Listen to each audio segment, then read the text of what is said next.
Welcome to Anonna's creation. Tonight, and for the nights that follow, we begin a journey. We travel to a place tucked away in the creases of the oldest mountains, a place the maps forget, a place called Riverbend Hollow. It is a story of a love that challenged the natural order of the world, and of the music that tried to rewrite destiny.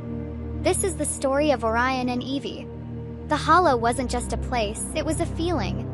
It was carved out by the winding, silver-tongued Whisper River, a river so cold and clear you could see the stones at the bottom, smooth as polished glass. The folks in the Hollow lived by the seasons. They respected the woods, they knew the secrets of the soil, and they understood that some things in the world were older and stronger than they were. And in this hollow lived Orion. Orion wasn't like the other young men, who were built for the plow or the axe. He was built for the air. He carried with him an old guitar, its wood a deep, rich mahogany, scarred and worn smooth in all the right places. It had been his father's and his father's before that. But in Orion's hands, it wasn't just an instrument. It was a voice. When Orion played, the world leaned in to listen. If he strummed a chord in the morning, the birds would pause their chatter, their heads cocked as if taking a lesson. If he played in the fields, the corn seemed to stand a little taller, the leaves rustling in perfect time. He could play a song that would make a crying child break into a sudden, surprised laugh. He could play a tune so mournful it would make the stoic, hardened miners weep for things they didn't even know they had lost. His music wasn't just heard, it was felt deep in the bones. It was the sound of sunlight breaking through clouds, the sound of roots pushing through earth, the sound of a heart beating in the quiet dark. He was loved by everyone in Riverbend Hollow.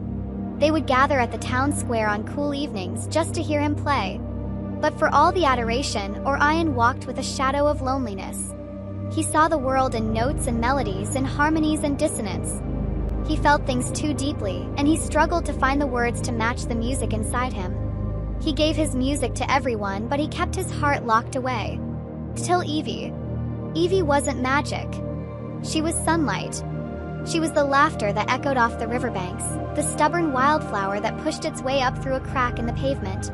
Where Orion was the deep, resonant mystery of the woods at midnight, Evie was the bright, undeniable clarity of the meadow at noon. She saw the good in people so fiercely that they had no choice but to live up to it. She didn't just listen to Orion's music, she understood the silence between the notes.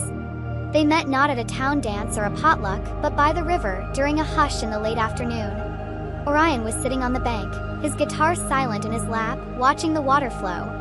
He was lost in one of his dark moods, feeling like a ghost in his own life. Evie approached him quietly. She didn't ask him to play. She didn't tell him to cheer up.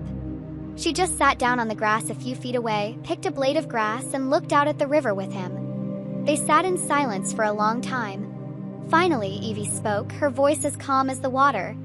"It's trying to decide," she said. Orion looked at her, confused. "What is?" "The river," she replied, a small smile playing on her lips. "It can't decide if it wants to race to the ocean or just stay here in the hollow. I think it likes it here." Orion looked at the water, and for the first time, he didn't hear a melancholy tune. He heard a song of contentment. He picked up his guitar and he played. He didn't play the soaring, complex melodies that dazzled the townsfolk. He played a simple chord, then another. He played the sound of the river that wanted to stay. Evie watched his hands, then looked at his face. And she didn't see the musical prodigy everyone else saw. She saw a man who was lonely. And she smiled at him, a real smile, bright and warm. In that moment, the loneliness that had wrapped around Orion's heart for years finally broke. He had found his keynote. He had found his harmony. Their love was inevitable, as natural as the turning of the seasons. It was a slow burn that grew into a steady, warming fire. He taught her how to listen to the world, and she taught him how to live in it. He wrote her songs that weren't for the public, songs that were just for her. They were the sound of her laugh, the color of her eyes, the feeling of her hand in his. It was no surprise to anyone in Riverbend Hollow when they decided to marry. Their wedding day was the peak of a perfect autumn. The air was crisp and smelled of pine and fallen leaves. The mountains were a tapestry of crimson, gold, and burning orange. They were married in the open meadow by the edge of the woods, the very place they had first spoken. Everyone from the hollow was there. They brought food, they brought flowers, and they brought their joy. Evie wore a simple white dress, and her hair was woven with wildflowers. Orion had never looked happier. The shadows were gone from his eyes. After they spoke their vows, he took up his guitar. He stood before his new wife, and he began to play. This time it was a song for everyone. It was a song of such profound, unbridled joy that the entire meadow seemed to come alive. The music poured out of him, a torrent of gratitude and love. It was a promise. It was a celebration. It was a defiant shout to the heavens that he had found his place, his person, his peace. The sound was so pure, so powerful, that it echoed off the mountains and down into the deepest, quietest parts of the valley. As the sun began to dip below the ridge, painting the sky in shades of violet and rose, the celebration wound down. Guests began to pack their baskets, hugging the newlyweds one last time, their hearts full from the music and the love they had witnessed. Orion took Evie's hand. "It's time to go home, wife," he said, the word feeling new and wonderful on his tongue. "I like the sound of that," she laughed, her eyes shining.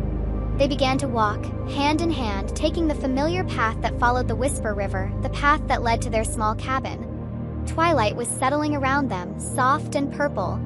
The first stars were beginning to prick the sky. It was a perfect end to a perfect day. They were alone, together, with their entire lives stretching out before them, a beautiful, unwritten song. But the hollow held its secrets. And the music of that wedding, so loud and full of life, had echoed farther than anyone knew. It had traveled down, past the roots of the mountains, past the smooth stones of the riverbed. It had disturbed the quiet. And in the growing shadows by the riverbank, something ancient, cold, and venomous was stirring. Path home was narrow, worn smooth by 100 years of footsteps. It hugged the bank of the Whisper River, which was now turning a deep, inky purple in the fading light. Orion carried his guitar case in one hand, and with the other, he held Evie's. Her hand was warm, her grip firm. The joy of the wedding, of his music, was still humming in his veins, a warm, golden resonance that seemed to push back the encroaching chill of the night. "I've never heard you play like that, Orion," Evie said softly, her voice a perfect harmony with the burble of the river. "It was like you weren't just playing for us. It felt like you were telling the mountains themselves that you were happy." Orion smiled, squeezing her hand. I was telling everything. The stars, the river, the trees. I was telling them I finally understood what they've been singing about all this time. It was always a song about you." She leaned her head against his shoulder for a step. "We should build that porch this spring, the one we talked about, so you can sit and play and I can listen while I read." "We will," he promised.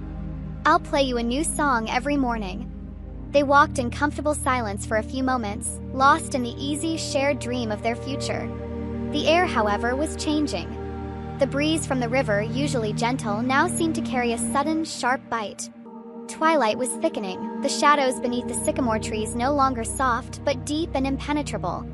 The cheerful chirping of the crickets had faded, replaced by a low, expectant hush. Evie, always full of life, seemed to notice the change as well, but she shook it off with a laugh. "It's getting cold. Race you to the stepping stones."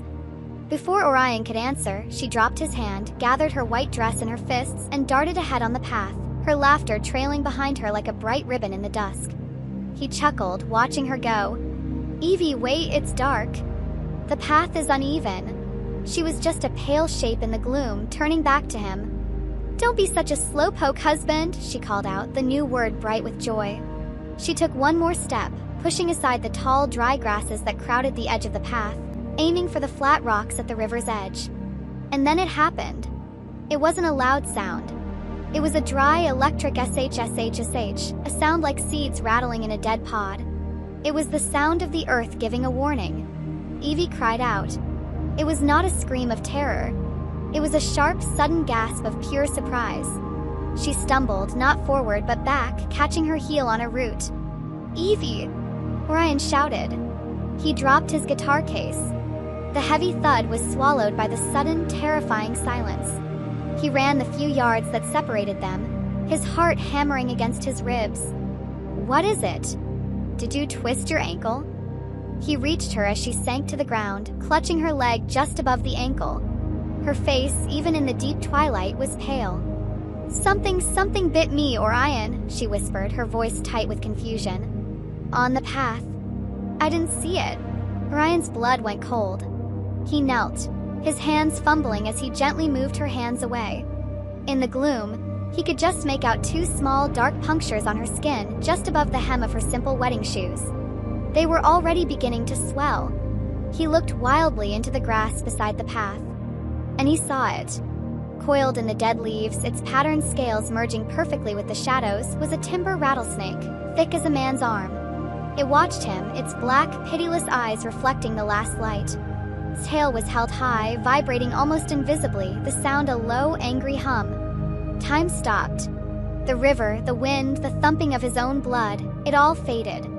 There was only the snake, the wound, and the sudden awful understanding. "No," Orion whispered. It was not a plea. It was a denial. A refusal. "No." He scrambled back to Evie. "It's okay. It's fine," he said, his voice shaking so badly he could barely form the words.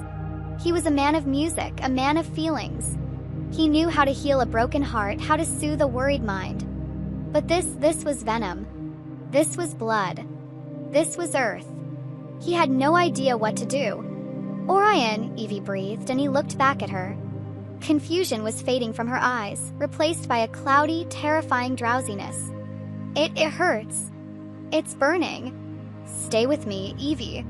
Just stay with me." He tore a strip of cloth from his own shirt, his fingers clumsy, trying to tie a tourniquet the way he'd seen trackers do for a snake bite. But he didn't know if he was doing it right. He was tying it too tight or maybe too loose. His hands, the hands that could make a guitar sing with divine precision, were now just useless, trembling lumps of flesh. "It's cold," she whispered, leaning back against the dirt bank. "Orion, I'm so cold." No, stay awake."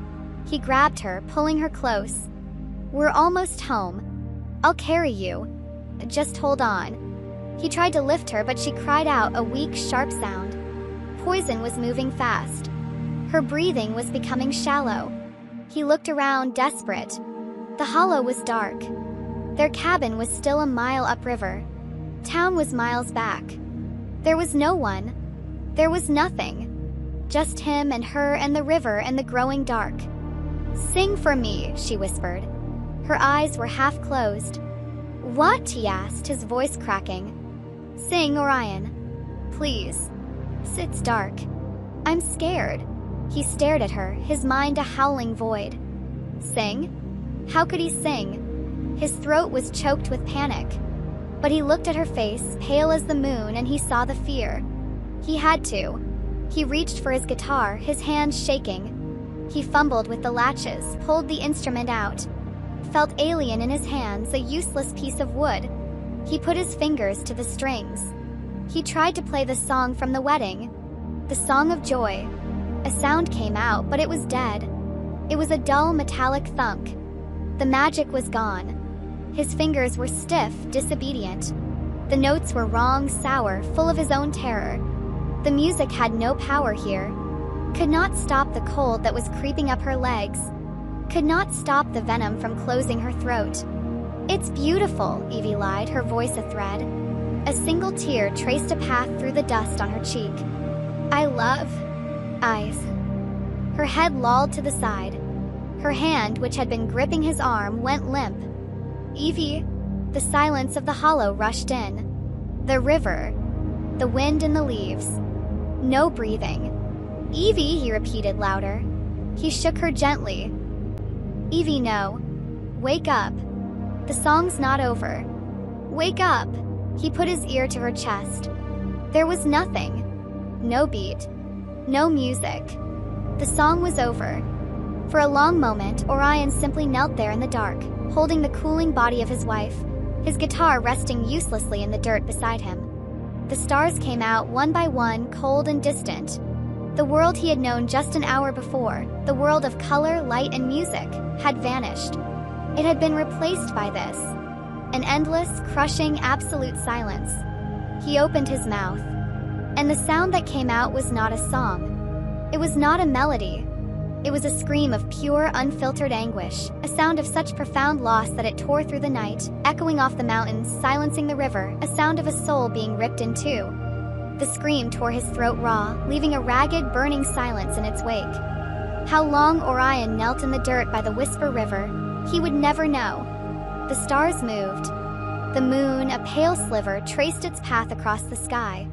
The world continued its indifferent spin, but for Orion, everything had stopped. The universe had frozen in that single horrific moment. His hands were numb. His mind was a white noise of shock. But some animal instinct, some deep primal part of him knew he could not stay there. Slowly, his joints cracking like ice, he stood. He looked down at Evie. Her face was peaceful in the moonlight, as if she were merely asleep, dreaming of their wedding. He reached down and, with a tenderness that felt like a betrayal, he lifted her into his arms. She was so light, lighter than she should have been. He had lifted her in laughter a dozen times, spinning her around in the meadow. Now she was a feather, terrible, hollow weight. He began to walk. He did not take the path back to the town. He took the path to their cabin, the one they had built together, the one they were meant to return to. He didn't feel the stones under his feet. He didn't feel the cold breeze that cut through his wedding clothes. He didn't feel the splintered wood of his guitar case as he retrieved it, his other hand sliding beneath Evie's shoulders. He just walked, one foot in front of the other, his eyes fixed on the darkness ahead. The river beside him was no longer a song. It was just water moving over rocks, a meaningless, repetitive sound. When he reached the cabin, the door was unlocked. He pushed it open with his shoulder. Inside, everything was as they had left it that morning. 2 cups by the sink. A blanket thrown over the chair. It was a snapshot of a life that no longer existed. He walked to their bed, the one he had built from pine and oak, and he laid her down. He pulled the quilt up over her, tucking it gently under her chin as if she were just cold. Then, he sat in the wooden chair beside the bed. And he waited. He did not pray. He did not weep. He just sat, staring at her face, watching as the cold, gray light of dawn began to creep through the window, stealing the shadows from the room. The new day was an insult. The birds began to sing outside, their cheerful, mindless calls a mockery. How dare they? How dare the sun rise? How dare the world continue to be beautiful when she was not in it? It was Mr. Elias, the oldest man in the hollow, who found them. He had come to congratulate the newlyweds, carrying a jar of his wife's apple butter. He knocked, and when there was no answer, a prickle of worry made him push the door open. He saw the scene, and the jar slipped from his hand, shattering on the floorboards. He saw Evie, still in her white dress, looking like a marble statue on the bed. And he saw Orion sitting beside her, his eyes wide, empty, and terrifying. He looked like a man who had seen the end of the world. Mr. Elias didn't say a word. He backed out slowly, closed the door, and went to tell the hollow. The grief that fell on Riverbend Hollow was a physical thing. It was a heavy fog that settled in the valley, muting the colors, silencing the laughter. Evie had been their daughter, their sister, their friend. She was the bright thread in their tapestry. They held the burial the next day. The entire town gathered on the small hill overlooking the meadow, under the large oak tree where Evie had loved to read.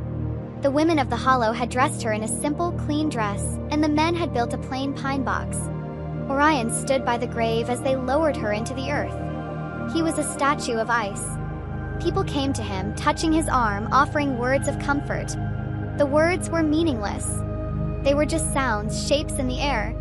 He felt nothing. He said nothing. His gaze was fixed on the raw, red clay of the open grave. He was not there. He was somewhere else, somewhere cold and dark, still kneeling by the river. After the last handful of dirt was thrown, after the last mourner had drifted away, he remained. He stood there as the sun set, the same way it had on his wedding day. But this time it was not beautiful. It was a dying fire, and it brought only darkness.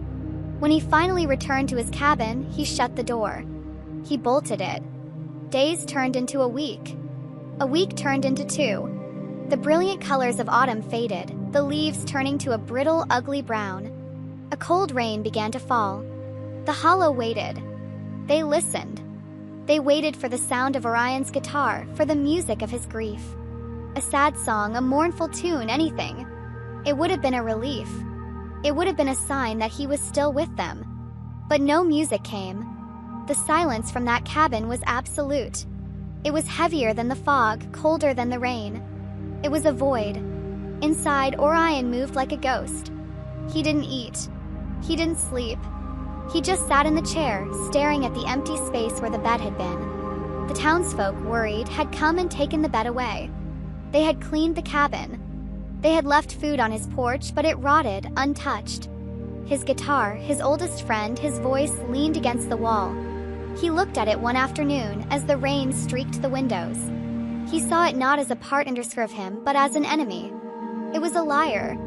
It had promised him a language that could move the world, that could charm the trees and soothe the wind. But when he needed it most, when he needed it to fight one small, venomous thing, it had failed. Its magic was a parlor trick. It was useless. He picked up the instrument. His fingers, once so nimble, felt thick and clumsy. He didn't strum it. He opened the old, scarred case, laid the guitar inside, and closed the lid. He heard the latches click shut, a sound like a coffin closing. He slid the case deep under the empty bed frame, into the darkness and the dust. He vowed in that silent room that he would never play again. With the music gone, Orion was truly empty. He was just a shell. The silence he had created was his prison, but it was also his penance. He deserved this. This quiet. This cold. But as the days bled into one another, a new feeling began to grow in the emptiness. It was worse than the grief. It was an itch. Terrible, burning need.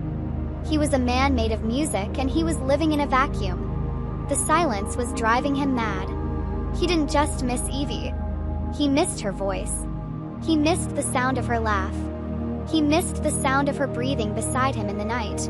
He began to pace the small cabin, his hands clenched, his mind circling one impossible, desperate thought. He had failed to save her in this world. But the old folks in the hollow, they whispered stories. Stories of the river, of the deep caves beneath the mountains. Stories of a place where the echoes of the world gathered. A place where the lost things went. They called it the Shadowlands. He had always dismissed them as folk tales. Superstitions. Now, sitting in the dark, he clung to it. It was a single insane spark in the overwhelming darkness. He had to hear her voice again. He had to. He would trade his life, his soul, just for the echo of her laugh. He realized he could not live in this silence. And if he could not live, he would have to do the only other thing he could. He would have to follow her. He would take his useless guitar not as a weapon but as a key. He would go to the place where the lost things went. He would go into the earth itself, and he would demand her back. The thought, once it sparked, was a consuming fire. Burned away the fog of his grief, replacing the cold, crushing weight of his loss with a hot, desperate resolve. This silence, this empty world, was not an ending. He would not accept it. He would not let the silence win. Orion, who had been a ghost in his own home for weeks, was suddenly a man of sharp, precise action. He moved to the bed frame and knelt, his hands feeling in the dusty darkness beneath it. His fingers brushed the cold brass latches of the guitar case. He pulled it out. A thick film of gray dust covered the scarred wood. He ran his hand over it, leaving a clean streak. He opened the lid. The guitar lay inside, dark and quiet.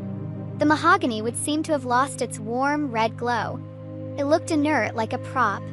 He felt no love for it. He felt no echo of the joy it had once brought him. He felt only a grim sense of purpose. This was not his voice. This was not his friend. This was a tool. It was a key, or perhaps a hammer, to break down a door that was never meant to be opened. He did not play it. He did not even touch the strings. He just closed the case, slung the strap over his shoulder, and stood. He moved through the cabin, gathering supplies with a single-minded focus. A loaf of stale bread, a half-empty canteen of water, a length of good rope, and a lantern with one full canister of oil. He stuffed them into an old canvas pack. He was not preparing for a journey. He was preparing for a siege. He walked to the door, the one that had been bolted shut against the world. His hand hesitated on the iron bolt. He was leaving a prison of his own making, only to walk into a deeper one. He drew a breath, the first deep breath he'd taken in weeks, and slid the bolt back. The sound was a screech of metal on metal, loud as a gunshot in the silent cabin. He opened the door. The world outside was painfully bright. Cold late autumn sun was low in the sky, casting long, sharp shadows. The hollow was damp and smelled of wet leaves and wood smoke. He stepped out onto the porch. The rotting food left by the townsfolk was still there. He stepped over it and walked into the mud. Widow Maeve, hanging her laundry on a line 2 houses down, saw him first. Clothespin dropped from her hand. She gasped, her hand flying to her mouth. "Orion," she whispered. He looked different. The soft, dreamy musician was gone.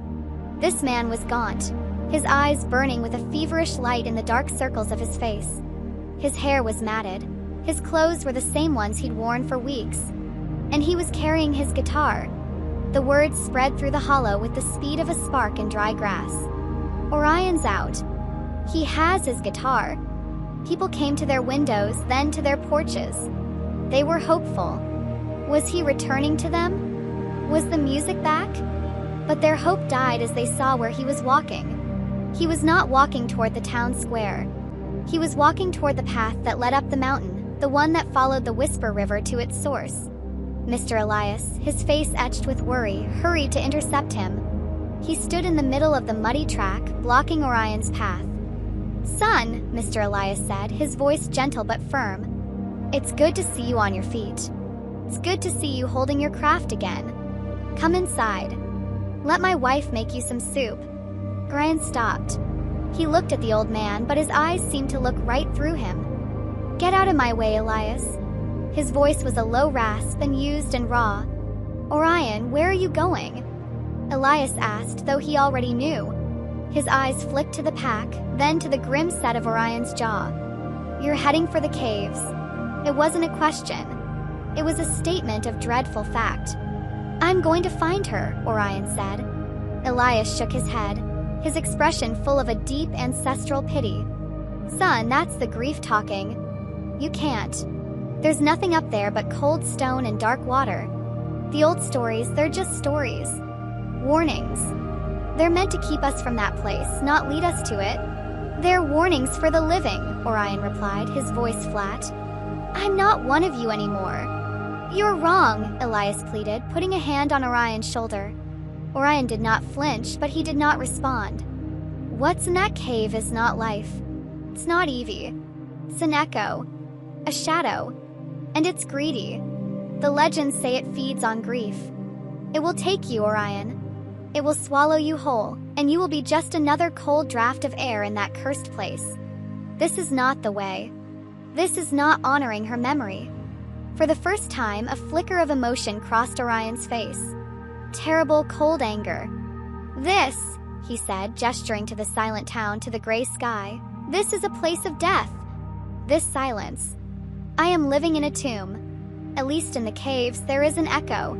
I will take that over this. Now move." He pushed past the old man, not with violence, but with a momentum that was unstoppable. Mr. Elias stumbled back, reaching out a hand, but Orion was already past him. The whole of Riverbend Hollow watched him go. They saw the man who had been their music, their joy, now a gaunt specter of himself, walking out of their world. He didn't look back. Path up the mountain was steep and treacherous. The friendly trail he and Evie had walked 100 times was now a hostile, muddy track. The river beside him was no longer a whisper. It was a roar, a furious, cold torrent swollen with the recent rains. He leaned into the climb, his breath coming in ragged gasps, the weight of the guitar a familiar burden on his back. He walked for hours, long after the hollow had vanished behind the trees. The sun began to sink, and the air grew thin and bitingly cold. He was in the high country now, a place of rock and stunted pine. He finally reached it as the last light of day was dying. The echoing caves. It was not a gentle opening. It was a jagged scar in the mountainside, a black, gaping mouth that looked like it had been torn open. The rock around it was slick with a strange, dark moss. A chill wind poured from its depths, a wind that didn't smell of pine or rain, but of damp stone, iron, and something ancient. Something like decay. And he could hear the river. The Whisper River, which flowed through the hollow, began here. Poured not from a spring, as he'd always assumed, but from the blackness of the cave itself. It was the gate. The river was the path. Orion stood at the threshold, the barrier between the world of light and the world of legend. He could feel the darkness calling to him, a cold, empty promise. He looked back one last time over his shoulder. He could see the valley far below, the first few lights of the cabins winking on. He saw the world of the living, a world of soup and warm beds and neighbors. A world he could return to if he chose. He could go back and live out his days as a broken, silent man. But it was a life without Evie. A life without sound. He turned his back to the light. He unstrayed the lantern from his pack, struck a match, and lit the wick. The small, yellow flame was pitiful, casting more shadows than light. He took his guitar case in his hand, holding it like a shield. "I'm coming, Evie," he whispered to the darkness. And then Orion stepped out of the world and into the earth.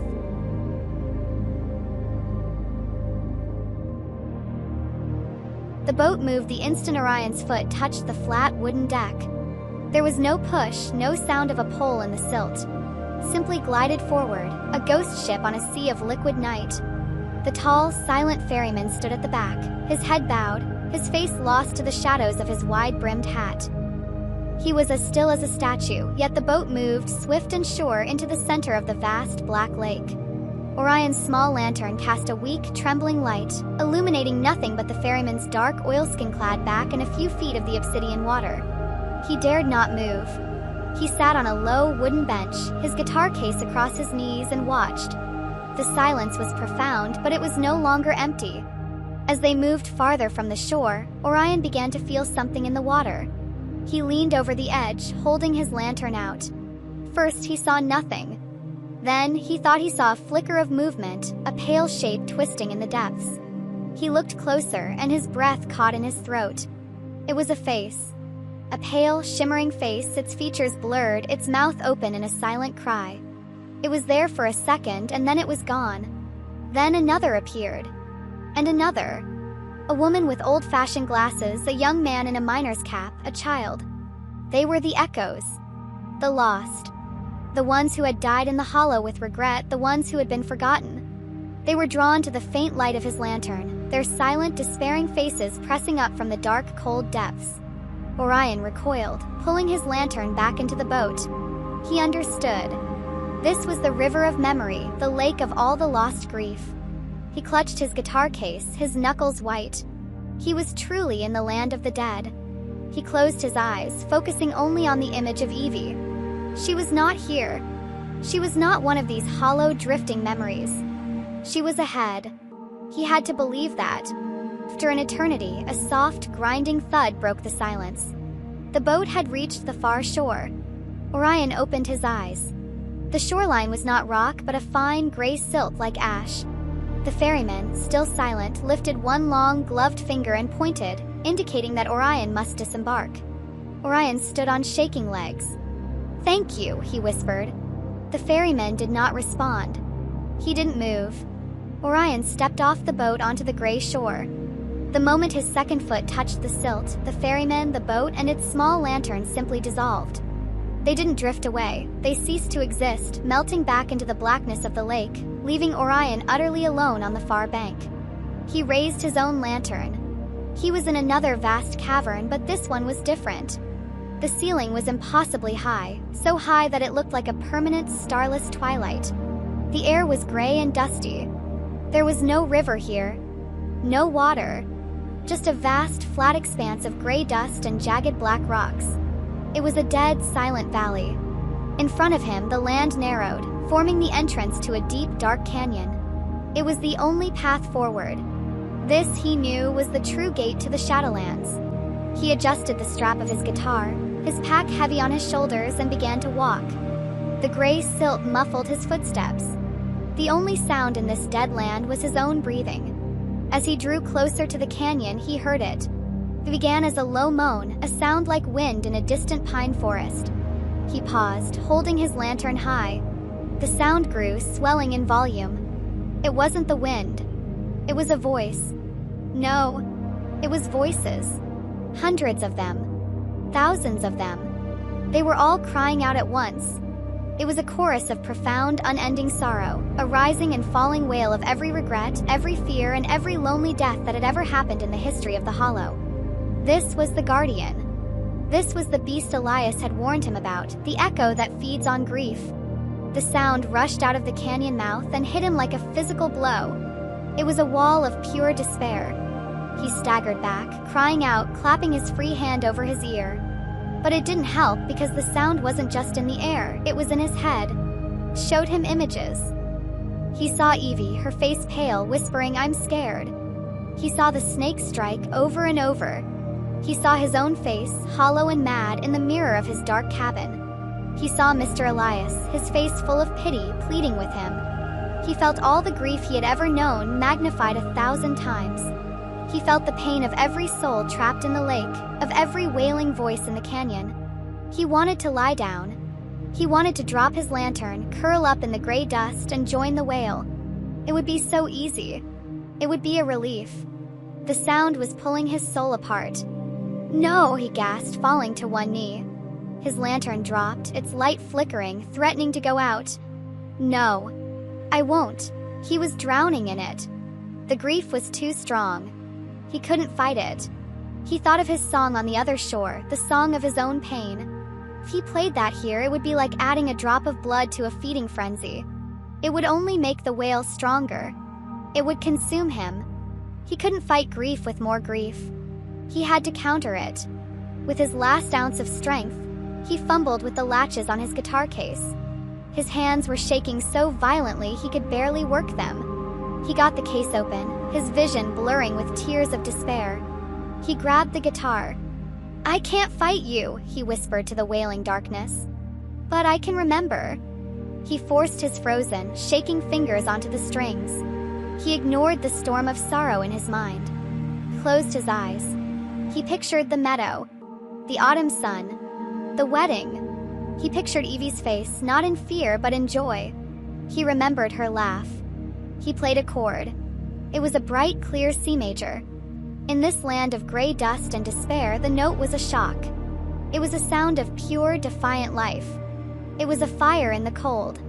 The wailing faltered just for a beat, as if confused. Orion took a ragged breath and played again. He didn't play his pain. He played her. He played the simple melody he had written for her when they first met. He played the sound of the Whisper River, not as a dark torrent but as a sunlit, gurgling creek. He played the sound of the birds in the morning. He played the bright, soaring, joyful song from their wedding, the song that had celebrated his perfect, complete happiness. He poured every good memory, every ounce of light and warmth he had ever known into the music. His song was a shield. It was a defiant, living thing in a world of death. The terrible wailing changed. The thousands of voices, starved for a sound of joy, grew quiet. The notes of sorrow and regret died. The echoes were not defeated, they were soothed. They were listening. The sound of life, of sunlight, of a love that was pure, was so alien to this place that it held them spellbound. The monstrous, soul-crushing noise faded, receding back into the canyon, until it was nothing more than a respectful, mournful hush. The guardian was asleep. Orion's fingers ached. He was exhausted. But he was standing. His lantern light was steady. Path into the dark canyon was now silent, and it was open. He took his guitar in one hand, his lantern in the other, and walked past the sleeping grief into the deeper darkness of the Shadowlands.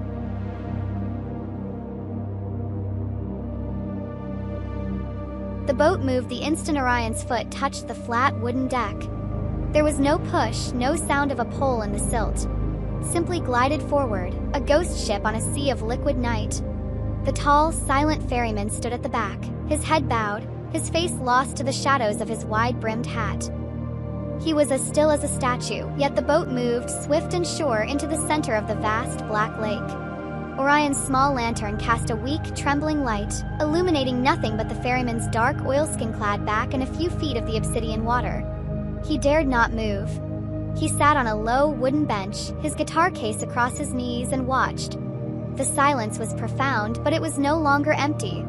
As they moved farther from the shore, Orion began to feel something in the water. He leaned over the edge, holding his lantern out. First, he saw nothing. Then, he thought he saw a flicker of movement, a pale shape twisting in the depths. He looked closer, and his breath caught in his throat. It was a face. A pale, shimmering face, its features blurred, its mouth open in a silent cry. It was there for a second and then it was gone. Then another appeared. And another. A woman with old-fashioned glasses, a young man in a miner's cap, a child. They were the echoes. The lost.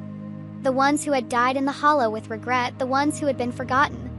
They were drawn to the faint light of his lantern, their silent, despairing faces pressing up from the dark, cold depths. Orion recoiled, pulling his lantern back into the boat. He understood. This was the river of memory, the lake of all the lost grief. He clutched his guitar case, his knuckles white. He was truly in the land of the dead. He closed his eyes, focusing only on the image of Evie. She was not here. She was not one of these hollow, drifting memories. She was ahead. He had to believe that. After an eternity, a soft, grinding thud broke the silence. The boat had reached the far shore. Orion opened his eyes. The shoreline was not rock, but a fine, gray silt like ash. The ferryman, still silent, lifted one long, gloved finger and pointed, indicating that Orion must disembark. Orion stood on shaking legs. "Thank you," he whispered. The ferryman did not respond. He didn't move. Orion stepped off the boat onto the gray shore. The moment his second foot touched the silt, the ferryman, the boat, and its small lantern simply dissolved. They didn't drift away. They ceased to exist, melting back into the blackness of the lake, leaving Orion utterly alone on the far bank. He raised his own lantern. He was in another vast cavern, but this one was different. The ceiling was impossibly high, so high that it looked like a permanent, starless twilight. The air was gray and dusty. There was no river here. No water. Just a vast, flat expanse of gray dust and jagged black rocks. It was a dead, silent valley. In front of him, the land narrowed, forming the entrance to a deep, dark canyon. It was the only path forward. This, he knew, was the true gate to the Shadowlands. He adjusted the strap of his guitar, his pack heavy on his shoulders, and began to walk. The gray silt muffled his footsteps. The only sound in this dead land was his own breathing. As he drew closer to the canyon, he heard it. It began as a low moan, a sound like wind in a distant pine forest. He paused, holding his lantern high. The sound grew, swelling in volume. It wasn't the wind. It was a voice. No, it was voices. Hundreds of them. Thousands of them. They were all crying out at once. It was a chorus of profound, unending sorrow, a rising and falling wail of every regret, every fear, and every lonely death that had ever happened in the history of the Hollow. This was the Guardian. This was the beast Elias had warned him about, the echo that feeds on grief. The sound rushed out of the canyon mouth and hit him like a physical blow. It was a wall of pure despair. He staggered back, crying out, clapping his free hand over his ear. But it didn't help because the sound wasn't just in the air, it was in his head. It showed him images. He saw Evie, her face pale, whispering, "I'm scared." He saw the snake strike over and over. He saw his own face, hollow and mad, in the mirror of his dark cabin. He saw Mr. Elias, his face full of pity, pleading with him. He felt all the grief he had ever known, magnified 1,000 times. He felt the pain of every soul trapped in the lake, of every wailing voice in the canyon. He wanted to lie down. He wanted to drop his lantern, curl up in the gray dust, and join the wail. It would be so easy. It would be a relief. The sound was pulling his soul apart. "No," he gasped, falling to one knee. His lantern dropped, its light flickering, threatening to go out. "No, I won't." He was drowning in it. The grief was too strong. He couldn't fight it. He thought of his song on the other shore, the song of his own pain. If he played that here, it would be like adding a drop of blood to a feeding frenzy. It would only make the wail stronger. It would consume him. He couldn't fight grief with more grief. He had to counter it. With his last ounce of strength, he fumbled with the latches on his guitar case. His hands were shaking so violently he could barely work them. He got the case open, his vision blurring with tears of despair. He grabbed the guitar. "I can't fight you," he whispered to the wailing darkness. "But I can remember." He forced his frozen, shaking fingers onto the strings. He ignored the storm of sorrow in his mind. Closed his eyes. He pictured the meadow, the autumn sun, the wedding. He pictured Evie's face, not in fear but in joy. He remembered her laugh.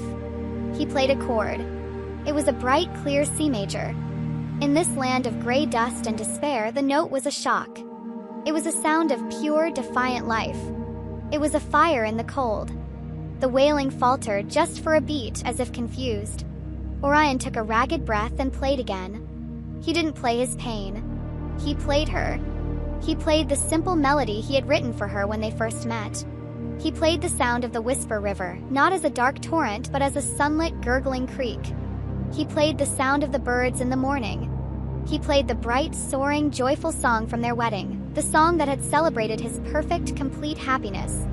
He poured every good memory, every ounce of light and warmth he had ever known into the music. His song was a shield. It was a defiant, living thing in a world of death. The terrible wailing changed. The thousands of voices, starved for a sound of joy, grew quiet. The notes of sorrow and regret died. The echoes were not defeated, they were soothed. They were listening. The sound of life, of sunlight, of a love that was pure, was so alien to this place that it held them spellbound. The monstrous, soul-crushing noise faded, receding back into the canyon, until it was nothing more than a respectful, mournful hush. The guardian was asleep. Orion's fingers ached. He was exhausted. But he was standing. His lantern light was steady. Path into the dark canyon was now silent, and it was open. He took his guitar in one hand, his lantern in the other, and walked past the sleeping grief into the deeper darkness of the Shadowlands. The silence that followed the wail was heavy and unnatural. The grief had not gone. It had merely been paused, held in a stunned, respectful quiet by the alien sound of his music. Orion knew it would not last. He picked up his lantern, its light seeming a fraction brighter, and hurried into the canyon, his guitar held tight. The path was narrow, the walls of black stone rising up on either side, so tall they seemed to scrape the unseen, oppressive ceiling of the cavern. He was in the belly of the mountain, in the guts of the earth. He walked, following the only path he could, his footsteps the only sound.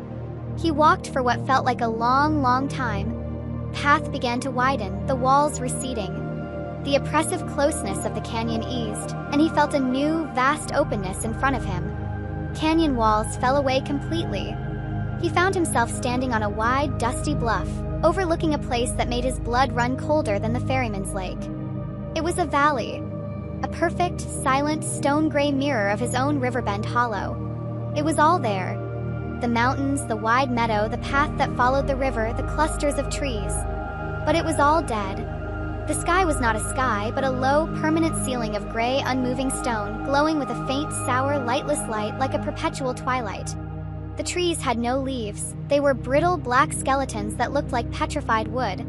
The meadow was not grass, but a field of fine, gray dust. And the Whisper River, his river, was a dry, winding scar in the earth, a riverbed of gravel and dust. And in the valley there were people. He saw them first as distant, flickering shapes in the gloom. Hundreds of them. Maybe thousands. They were scattered across the dead valley, moving. He scrambled down the bluff, his feet sinking into the soft, ashen dust. As he got closer, he saw what they were. They were shades. Echoes. They looked like photographic negatives or like shimmers of heat rising from a road. They were pale, translucent, and gray. And they were all busy. He approached a woman who stood by the non-existent river. She was on her knees, scrubbing clothes against a rock. But there was no water, and the clothes in her hands were just shapes of air. She was rubbing her ghostly hands raw on the stone, her face locked in an expression of mild, unending concentration. "Ma'am," Orion said, his voice cracking. She did not look up. She did not hear him. Her hands continued their soundless, useless work. "Hello," he tried again, louder. He reached out his hand, the one holding the lantern, and waved it in front of her face. She didn't blink. He moved his hand closer, and it passed directly through her shoulder. A cold electric shock like ice water and static shot up his arm. Orion snatched his hand back, stumbling away. The woman just kept scrubbing. He looked around, his heart a cold knot of dread. This was the Shadowlands. This was the true death. It wasn't a place of fire and torment. It was a place of repetition. A place where memory had been hollowed out, leaving only the mindless, endless motion. He saw a man in faded overalls, methodically mending a barbed wire fence, But there was no wire, and the posts were just shadows in the dust. He saw a group of men sitting in a circle as if playing cards, but they held no cards and their mouths moved with no sound. He walked deeper into the valley, a single, solid, living, breathing thing in a world of hollow shades. His lantern light passed through them. His footsteps were bombs of sound in their silent world. He was a ghost in their world. He saw young Skip Peterson, a boy from the Hollow who had drowned in the Whisper River 5 summers ago. Orion had played his song at his funeral. Here was Skip, sitting by the bank of the Dust River, wearing the same blue shirt he'd been buried in. He was skipping stones. He'd pick up a puff of dust, make a throwing motion, and a non-existent stone would plip, plip, plip across the non-existent water, making no sound. Orion felt a scream building in his throat. This was the horror. This was the apathy of eternity. And a new, terrible fear gripped him. He began to run. "Evie!" he shouted, his living voice of violence in this silent place. "Evie!" The shades did not turn. They did not notice. They just continued their tasks. The miner swung his phantom pick. The farmer planted his phantom seeds. The mother rocked her empty, phantom cradle. He ran through the petrified meadow, his feet kicking up clouds of gray dust. He was frantic. He was the only thing moving with purpose. He was a whirlwind in a museum of statues. Evie! His terror was no longer of the dark or the cold or the guardians. His terror was that he would find her. That he would find her in the meadow, picking wildflowers that weren't there. That he would find her by their cabin. Was their cabin here too? Sitting on a porch that was just a memory, smiling at a husband who was not him. He was terrified that he would find her, and she would look through him, her eyes as hollow and gray as the rest. He searched for what felt like days. He walked the entire length of the dead valley, from the dusty shore of the lake to the base of the petrified mountains. He passed through thousands of shades, each one a separate, silent tragedy. He did not find her. He did not find her scrubbing. He did not find her planting. He did not find her mending. He stood in the center of the vast, gray, listless plain, and the silence of the shades pressed in on him. His music, what good was it here? The guardians, the echoes, they had listened. These shades were deaf. They were locked inside their own hollowed-out memories. He was in the land of the dead, and he was still lost. A new, colder fear settled over him, worse than any that had come before. He had been so sure she was here. But if she wasn't, where was she? What if the snake, the venom, had taken her somewhere else entirely? What if the legends were wrong? What if there was no echo? What if she was just gone? Obliterated? Annihilated from all existence? The thought was an abyss. He sank to his knees, his lantern and guitar falling into the gray dust beside him. Quest was over. He had failed. He was alone in the one place in all of existence where his music, his joy, and his grief had no meaning at all. Orion knelt in the gray dust, the word gone echoing in the vacuum of his mind. Not just dead. Not just lost. But gone. Wiped from existence. An echo that never even had the chance to form. He had faced the dark river, the terrifying ferryman, and the soul-shredding wail of the canyon. But this silent gray apathy, this was an enemy he could not fight. His music was useless against it. His grief was meaningless. His quest was a fool's errand. He let his lantern fall, its light spilling onto the dust. He let his guitar rest on the ground. He was done. He sat there, a living statue among the dead, and just watched. The shade of the woman continued to scrub her phantom clothes. The man continued to mend his phantom fence. Skip Peterson continued to skip his phantom stones. The Valley of Stone was a clockwork of silent, pointless motion. And he was now just another still, broken thing in the gray landscape. He didn't know how long he sat there. Time had stopped. Could have been minutes or years. The gray, sour light of the stone sky never changed. But in that stillness, his eyes, now accustomed to the gloom and the despair, caught a new detail. A movement. It was in the distance, near the center of the valley. It was a line. A slow, shuffling, single-file line of shades. First, he thought they were just another pattern of repetition. But they weren't. They weren't working. They were traveling. They were moving with a slow but undeniable purpose. Orion's gaze, dull and hopeless, sharpened. He watched them. Where were they going? He followed the line with his eyes across the vast, dead plain. And he saw it. The far end of the valley, nestled at the base of the petrified mountains, stood a building. He hadn't seen it before, hidden as it was in the deep gray gloom. It wasn't a castle of fire. It wasn't a grand palace. It looked familiar. It looked like an old, impossibly large county courthouse or a stark, puritanical manor, built entirely from the same black, cold stone as the canyon. It was vast, imposing, and absolutely windowless. It was a block of pure, silent authority. And the line of shades was walking directly toward it. A thought, sharp and painful as a needle, pierced the fog of his despair. Evie. He hadn't found her in the fields. He hadn't found her among the hollow, repetitive echoes. Because she wasn't one of them. Not yet. She was new. The shades in the fields were old, worn down, their memories scrubbed clean by eternity. But Evie, she had only just arrived. She wouldn't be in the fields. She would be on that path. She would be in that house.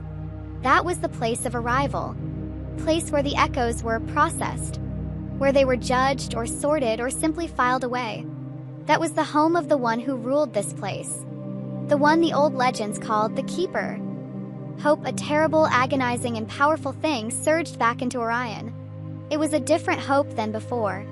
It was not the naive hope of a man who thought he could reverse death. It was the grim, desperate hope of a man who had one last, impossible chance. He wasn't too late. She wasn't gone. She was in there. He scrambled to his feet, his joints aching from the cold. He grabbed his lantern, the light suddenly a precious, defiant weapon again. He grabbed his guitar, its weight familiar and necessary. He ran from the petrified meadow, his feet stumbling in the thick dust until he reached the path. It wasn't a road of stone or gravel. It was just a faint trail, a place where the gray dust had been compressed by the endless, shuffling feet of the newly dead. He joined the line. The shades on the path were different from the ones in the field. They were just as pale, just as translucent, but their faces were not hollow. They were etched with confusion, with sadness, with a dazed, fresh grief. They were the new arrivals, still clutching the ghosts of their final memories, walking the last mile of their existence. A woman in a 1950s-style dress walked ahead of him, her hands twisting an invisible handkerchief. A man in a soldier's uniform limped beside her, his face a mask of bewilderment. They were all silent. They didn't see Orion. He was solid, he was warm, he was alive, and to them he was completely invisible. He walked among them, the only one breathing, the only one whose heart was beating a frantic, terrified rhythm. He walked with them for what felt like another hour, the great black stone house looming larger and larger, until it blotted out the gray stone sky. It was a monument of silence. It had no lights, no guards, no sound. It just was. Path led directly to a pair of massive, dark wooden doors, easily 30 feet high. They looked like they were made from petrified oak, banded with iron that had long since rusted to a deep, dark brown. The line of shades did not stop. They did not pause. They reached the doors, and one by one they simply passed through them. They walked through the solid wood like smoke through a screen, their forms flickering and vanishing inside. Orion stopped. He was at the front of the line now. He watched the shade of the soldier walk up to the door and disappear into it. He was next. He reached out his hand, the living, warm, trembling hand of a man, and pressed it against the door. The wood was unimaginably cold. And it was solid. The echoes could pass. The dead could enter. But he, the living, was locked out. This was the final gate. And behind it, he knew, was Evie. And behind it was the Keeper. He had no more rivers to cross, no more monsters to soothe. He had only a locked door and the one who held the key. He had come all this way. He would not be stopped by a door. He looked at his guitar.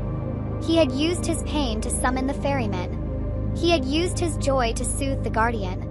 Now he had to face the master of the house. Orion took a deep breath, the cold, dead air burning his lungs. He slung his guitar off his back. He wasn't going to play. Not yet. He raised his solid, living fist and he knocked. The sound, a hard, physical thud-thud-thud, was the loudest thing he had heard since his own scream by the river. It was an act of pure, defiant, living rebellion. The sound echoed, and then the entire valley of stone, the shuffling line, the house itself, all fell into a profound, expectant, and terrible silence. He had their attention. The echo of the knock, thud, thud, thud, seemed to stretch for an eternity in the dead, silent valley. It was a sound of life, a sound of impatience, a sound of demand. It was a sound that did not belong. The shuffling line of newly arrived shades froze. The entire valley of stone, with its thousands of silent, repetitive echoes, seemed to hold its breath. The silence that followed the knock was heavier and more terrible than any that had come before. It was the silence of a void that has been disturbed. Then a new sound. A low, grinding scrape. It was not the sound of a key. It was the sound of a massive iron bolt, dry and rusted, being drawn back inside the great wooden doors. A sound of grim, slow, mechanical finality. With a groan of ancient, petrified wood, the left door moved. It didn't swing open, just scraped backward, opening a crack just wide enough for one man to slip through, a vertical slice of profound interior blackness. Orion's heart was a drum in his chest. He picked up his lantern and his guitar, and he stepped through the opening, out of the gray twilight of the valley and into the absolute dark of the stone house. The door groaned shut behind him, the sound of the bolt sliding back into place, a hollow, echoing boom that sealed him inside. He raised his lantern. He was not in a foyer. He was in a hall so vast, his lantern light was a joke. Didn't even illuminate the walls, and it could not find the ceiling. It was a place of impossible, colossal scale. And it was full of shelves.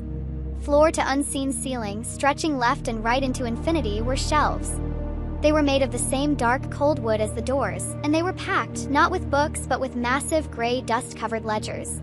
The millions of them. Each one bound in gray, disintegrating leather.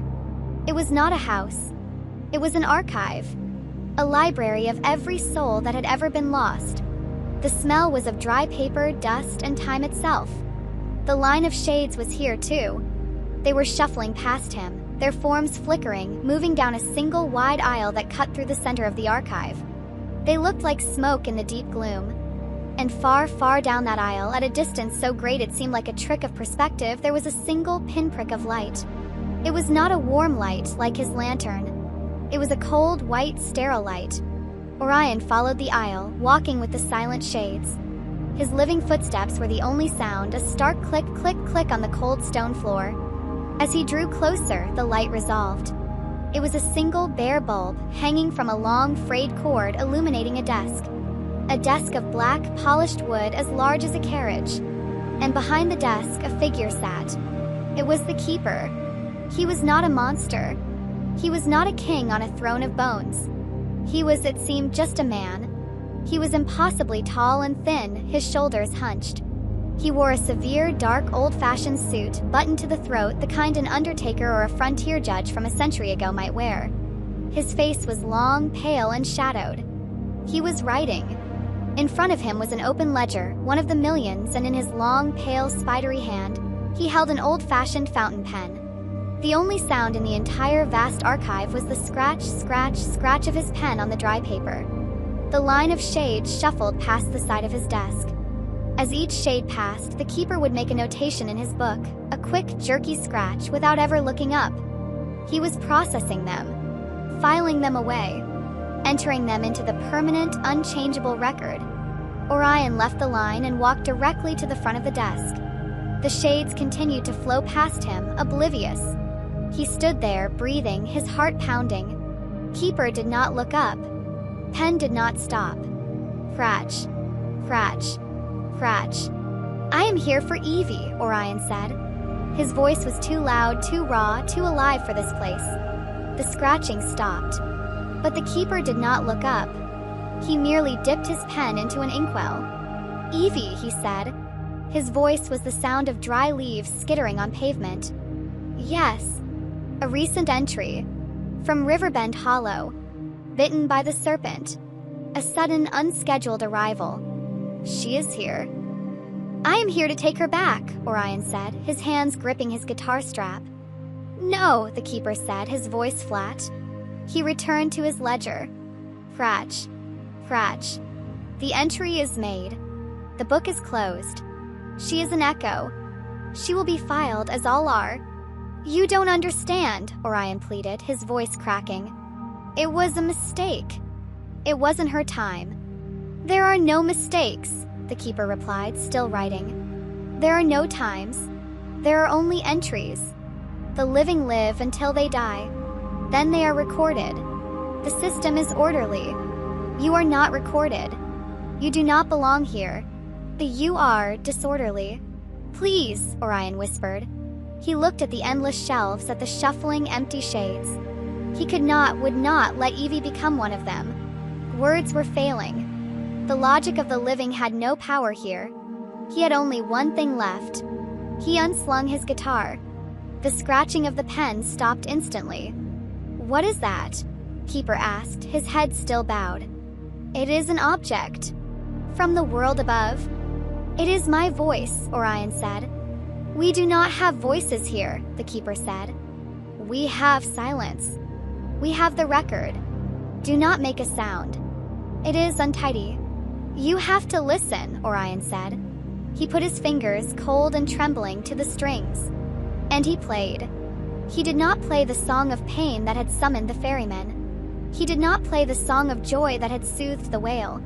He played everything. He played the sound of the hollow in the first thaw of spring, the sound of the Whisper River when it was young and full of life. He played the simple, hopeful chords of his own lonely youth. Then he played the sound of Evie. He played the melody of her laugh. He played the warmth of her hand. He played the soaring, defiant, perfect song of their wedding day, a song so full of sunlight and love it was a fire in the cold, dead archive. And then his music changed. He played a low, sharp, dissonant chord, the sound of the snake. He played the silence of the path. He played the sound of his own throat-tearing scream. He played the terrible, heavy emptiness of his cabin. He played the dark, cold water of the lake and the despair of the gray, silent valley. He played his entire broken, beautiful, living human heart. The music filled the vastness. And the dead, orderly world reacted. The dust on the infinite shelves began to vibrate, rising in small, swirling clouds. The shades, the millions of shades in the valley, the shuffling line of the newly dead, they stopped. They turned their hollow, confused faces toward the sound. They were listening. The only thing that was silent was the pen. It had stopped scratching. Keeper sat frozen, his hand hovering over the ledger. His head slowly began to rise. He looked up. Orion faltered, almost stopping his song. Keeper's face was ancient. It was pale, smooth stone without a single line of joy or sorrow. It was a face of perfect, cold neutrality. But his eyes were not eyes. They were two cold, gray, empty points of light like distant, dead stars. They were eyes that had recorded everything and felt nothing. Until now. As Orion played the final, heartbreaking chord of his song, a sound of love and loss so intertwined it was unbearable, he saw something happen. A single crack, tiny as a spider's web, appeared on the stone-smooth cheek of the keeper. And from it, a single gray, dusty tear emerged and traced a slow path down his face. Keeper had been moved. The record had been altered. He raised one long, pale finger. "Stop," he whispered. His voice was no longer flat. It was cracked like old ice. Orion let the last note fade. The silence that rushed back in was different. It was no longer empty. It was full of the echo of his song. "You have brought life into my house," the keeper said, his dead star eyes fixed on Orion. "You have brought change into the permanent record. This is disorderly. This is new." He looked down at the open ledger, at the wet tear that had fallen on the dry page, smudging the ink. "It is done," the keeper said. "You have paid a price, and so the rules are bent. You may have the echo of Evie." Orion's knees went weak with a relief so profound it was painful. "But," the keeper continued, his voice regaining its cold flatness, "this place has rules, living man. Rules that cannot be bent. You may take her, but you must lead her. She will follow your music. But the price of her life is your trust." Orion's knees nearly buckled. The relief was so absolute, so heavy that it almost crushed him. You will," he stammered. "The rules are bent," the keeper repeated, his voice like dry leaves. He motioned to the tear-smudged ledger. "The record is stained. It must be corrected. But my house, living man, operates on balance. You have given me a song. I will give you an echo. But there is a price. The price of her life is your trust. Orion's breath hitched. Trust? What do you mean? Keeper's cold gray eyes locked onto his. The echo is fragile. She is unwritten. A blank page. The venom of the snake and the shock of her death have hollowed her out. Your music, he gestured to the guitar, it is the only thing she remembers. It is the only part of her life that was loud enough to follow her here. He leaned forward, his voice dropping. You will lead. She will follow the sound. You must walk out of my house, back through the valley of stone. You must soothe the whale in the canyon again. You must cross the black lake. You must climb through the caves and out into your world. And she will follow. I can do that, Orion said, his heart soaring. But, the keeper raised one long, pale finger. You must not look back. Not once. Not for any reason. Orion froze. Why? Because she is an echo. A formless memory. Your music gives her shape. Your trust, your absolute unshakable belief that she is following, is the thread that pulls her back to life. It is the light that guides her out of the dark. If you turn, if you doubt, your living gaze will be a judgment. Your doubt will prove to her and to this place that she is not your wife but a shade. That she is a thing of the Shadowlands. And in that instant the thread will be severed. The echo will shatter. And the entry in my ledger will be permanent. For all time. The keeper's voice grew even colder. And you, living man, having broken the one rule, will have lost your wager. You will not be permitted to leave. You will join her. Not as an echo, but as a prisoner. My archive has much need of a musician. Do you understand the terms? Orion's throat was dry. I understand. He had to walk out, leading her, and believe she was there without once turning to check. It was a test of faith, the one thing his grief had already shattered. Good, the keeper said. He slowly, deliberately closed the great ledger. The sound was a heavy, final thump that echoed in the vast hall. He reached to the side of his desk and picked up a small, silver bell. He rang it. The sound was tiny, clear, and sharp, a shocking noise in the dusty silence. It was not loud, but it cut through the archive like a razor. In the shadows to the right of the desk, a dark, narrow door that Orion had not seen before creaked open. It opened onto a small, dark room. And from the darkness, she stepped out. It was Evie. Orion's heart stopped. A sound, a half-sob, half-cry, tore from his throat. Evie! He took a step toward her. Stop! Keeper's voice was sharp. Orion froze. He looked at her, and his heart, which had just soared, now broke completely. It was Evie. But it wasn't. It was her shape, her form. She wore the simple white wedding dress, but it was colorless, the color of the gray dust. Her hair was lank, her skin was pale as marble. Her eyes were open, but they were the color of the stone sky, vacant and empty. She was a hollow, beautiful, heartbreaking shell. Evie, he whispered, his voice thick with tears. It's me. It's Orion. She looked in the direction of his voice, her head tilting as if hearing a distant, confusing sound. But her gaze was empty. She didn't see him. She is not alive, Orion, the keeper said, his voice softer now, almost pitying. Not yet. She is an echo waiting for a song. Your words are meaningless. Only your music can reach her. She will follow the sound. She wants to. It is the only warmth in her cold memory. Keeper stood, his full, impossible height unfolding from behind the desk. The way is open. The guardians will not harm you so long as you are playing. Take your guitar. Turn. Walk. Do not stop playing and do not look back. Not until you both feel the sun on your faces. Go.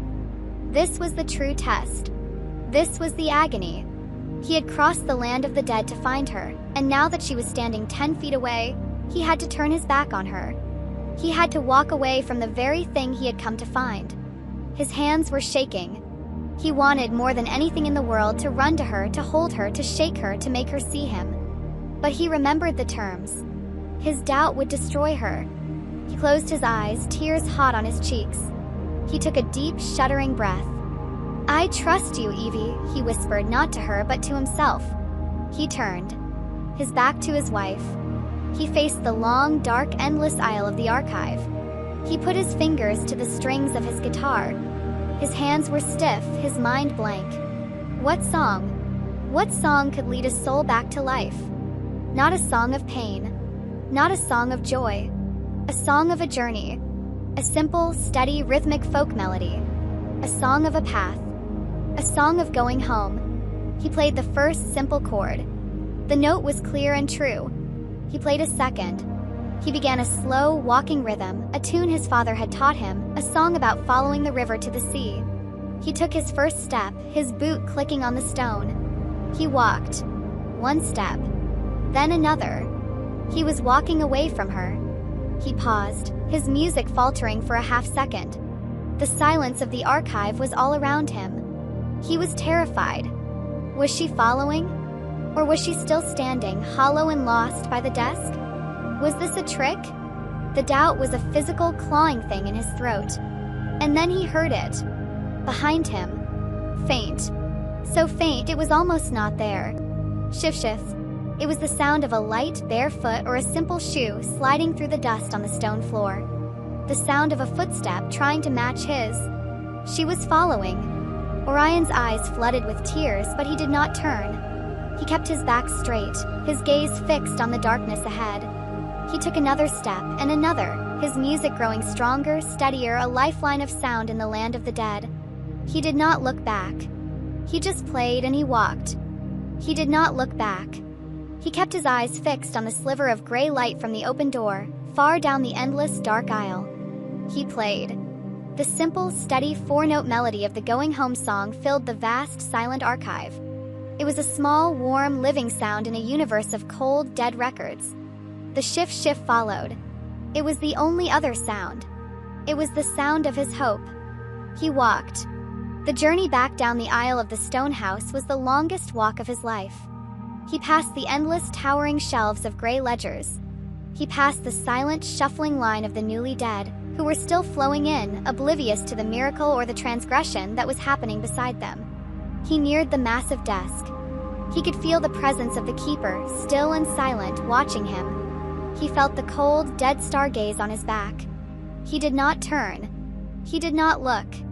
He just kept his eyes forward, his fingers moving, his song a steady, rhythmic shield. The great wooden doors, the ones he had knocked on, stood open just enough for him to pass. He stepped through the portal, out of the absolute black of the archive and back into the sour, gray twilight of the Valley of Stone. The sound followed him. Shift. He was on the gray path, the one he had followed with the shades. He began the long walk back across the dead, petrified valley, back toward the dark maw of the canyon. This journey was a new kind of torture. Quiet, psychological agony. His music was the thread. Her footstep was the proof. But his mind was the enemy. With every step he took, the doubt began to creep in. It was a cold, venomous itch in the back of his neck, a desperate, screaming need to turn, to check, to know. Is she really there? He played the simple melody.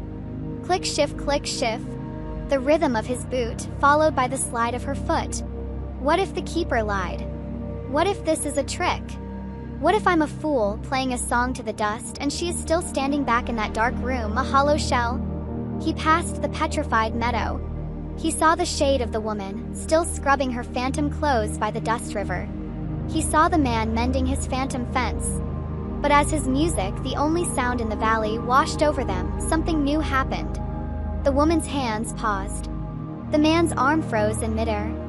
For the first time, the endless, repetitive loop had been broken. The shades of the valley, the thousands of hollowed-out memories, were listening. They were not turning. They were not seeing. But they were still, their dead, silent world disrupted by the sound of his hope. This gave him strength. But it also fed his doubt. They can hear it, she must be there. But what does she look like? Is the color returning to her face? Is she still gray and pale? Are her eyes still vacant, or can she see me? Can she see my back? Does she know I love her? The need to see her, to see the miracle, to see if his music was working, was so powerful it was a physical pain. He wanted to see her face, just a glimpse. His fingers, slick with a cold sweat, slipped on the guitar string. He played a sour, ugly note. The rhythm broke. His song faltered, and for one terrible second he stopped playing. And the footsteps behind him stopped. The silence that fell was absolute. He heard his own heart. He heard the whisper of the dust. But he did not hear her. His blood turned to ice. She's gone. I failed. Thread is broken. I stopped the music. She's gone. She's dissolving. I have to look. I have to see. I have to know. He froze on the path, his whole body tensing, his neck aching with the urge to turn around. No. No. The keeper's words. Your doubt will sever the thread. Looking was the doubt. He was shaking. He was weeping. He didn't know if she was there or not. He had to choose. Trust or despair. He squeezed his eyes shut. He forced his numb, shaking fingers back to the strings. He took a ragged, desperate breath. He started the melody again. Please. He played the going home song, his notes trembling, but there.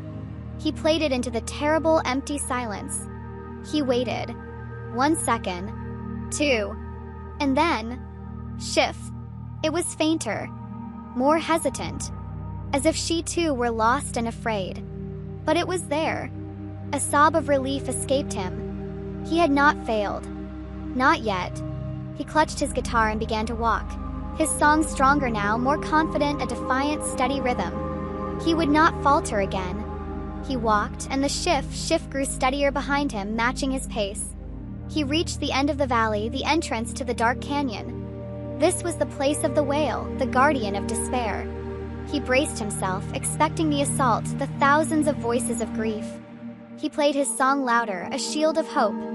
He stepped into the narrow, black stone path. But the wail did not come. Canyon was silent. The air was thick, not with despair, but with a new, profound, listening silence. The thousands of echoes that dwelled in the rock were not wailing. They were holding their collective breath. They were the dead, rooting for the living. They were listening to the song and to the two sets of footsteps, one heavy and alive, the other a bare, dusty whisper, walking side by side in the dark. Path was clear. The guardian was not just soothed, it was helping. Orion played on, his heart a painful mix of terror and hope. He walked through the entire dark, winding canyon. His song echoed, his footstep clicked, and her footsteps shuffled. He walked until he stepped out of the canyon, and his lantern light and the sour, gray light of the Shadowlands fell once more on the shore of the vast, black, silent lake. The second gate. He stood on the shore of the black, glass-like lake. The gray, silted bank felt almost like home after the oppressive darkness of the canyon and the dead silence of the Valley of Stone. But he was still trapped. He played his simple going-home song, his foot tapping a steady beat on the shore. The shift of Evie's footsteps was right behind him, a quiet, ghostly echo of his own rhythm. He kept his eyes fixed on the black, unmoving water, his back to her. He played. And he waited. The song echoed, but it felt thin, too weak for this vast, empty place. He played it again, louder. Nothing. No pinprick of light. No silent boat. No gaunt ferryman in his oilskin coat. The black lake remained undisturbed. A new, colder panic seized him. The ferryman was not coming. Keeper's promise. The guardians will not harm you so long as you are playing. He was playing. But the ferryman wasn't a guardian to be soothed. He was a service. And apparently, he wasn't interested in this song. The song he had played to summon him the first time was a song of pure, agonizing grief. This new song, this song of hope and home, it had no currency here. The footsteps behind him stopped. Orion's music faltered, a string buzzing. He heard a small, hesitant shuffle in the dust, a sound of confusion. She was scared. She could feel that they were stopped, that something was wrong. His heart broke. The urge to turn, to put his arms around her, to say, "It's all right, I'm here, I'll fix this," was so overwhelming it was a physical force. He had to see her. He had to see the fear on her face, just to know she was capable of feeling fear. No. He squeezed his guitar neck, his knuckles white. He couldn't turn. He couldn't speak to her. He had only his music. But his song of hope had failed. And his song of grief, if he played that, would it break the spell? Would it remind her that she was dead? He was trapped. Trapped between a song that didn't work and a song he was terrified to play. He closed his eyes. He heard her take another tiny, shuffling step in the dust. Shift. She was still there. Still trusting him. He had to trust, too. He took a breath. He couldn't play just hope. He couldn't play just grief. He had to play both. He had to play the truth. He began a new song. Or rather, he wove the two songs together. He started with the low, dissonant chord of his pain, the sound of the snake. It was the sound the ferryman knew. But before it could settle, he resolved it into the bright, clear C major of his joy. He played the sorrow of the empty cabin, but he wove it into the steady, walking rhythm of the going home song. It was a new melody. A song of a man who had not forgotten his grief, but was choosing his hope. It was a song of human defiance. A song that acknowledged the power of the Shadowlands, but refused to bow to it. It was a song of life and death intertwined. It was the most complex and most honest song he had ever played. He poured his soul into it, his fingers flying. And as the final bittersweet complex chord rang out over the black water, a pinprick of light appeared in the darkness. It was coming. The ferryman had heard. Orion's body went limp with relief, but he did not stop playing. He kept the new, blended melody going, a steady, hypnotic rhythm. The silent, flat-bottomed boat glided out of the blackness, cutting the glass-like water, leaving no wake. The tall, thin figure at the back, his face hidden, pulled the boat until its prow thudded softly into the gray silt at Orion's feet. The ferryman just waited. This was the next test. He had to get on the boat. And she had to get on. Without him looking. He kept playing. He kept his back to her. He felt with his foot, finding the edge of the boat. "I'm stepping on, Evie," he whispered, not to her but to the music itself. He stepped backward, onto the deck. The boat dipped with his living weight. He was on. He kept playing, his body rigid, his senses strained to their absolute limit. He listened. He heard the shift on the shore right at the edge of the boat. Then nothing. His heart stopped. The music almost died. Did she stop? Is she still on the shore? Is she afraid of the boat? The silence stretched. A second. 2. He wanted to scream. He forced his fingers to keep playing the melody, though it was now frantic, questioning. And then he heard a faint scrape of wood on wood. A subtle, almost weightless dip in the boat, far lighter than his own. He heard the shift of her foot, not on silt but on the wooden deck just behind him. She was on. The boat moved. Pushed off the shore, gliding back into the silent, absolute black of the lake. The journey across was a new, refined agony. He was in a small, enclosed space with her. He could feel her presence. He could smell her, or at least he thought he could. A faint, dusty smell like dried wildflowers. He could hear her breathing. A faint, shallow hiss. Or was that just the sound of the water? Or his own blood in his ears? He was going mad.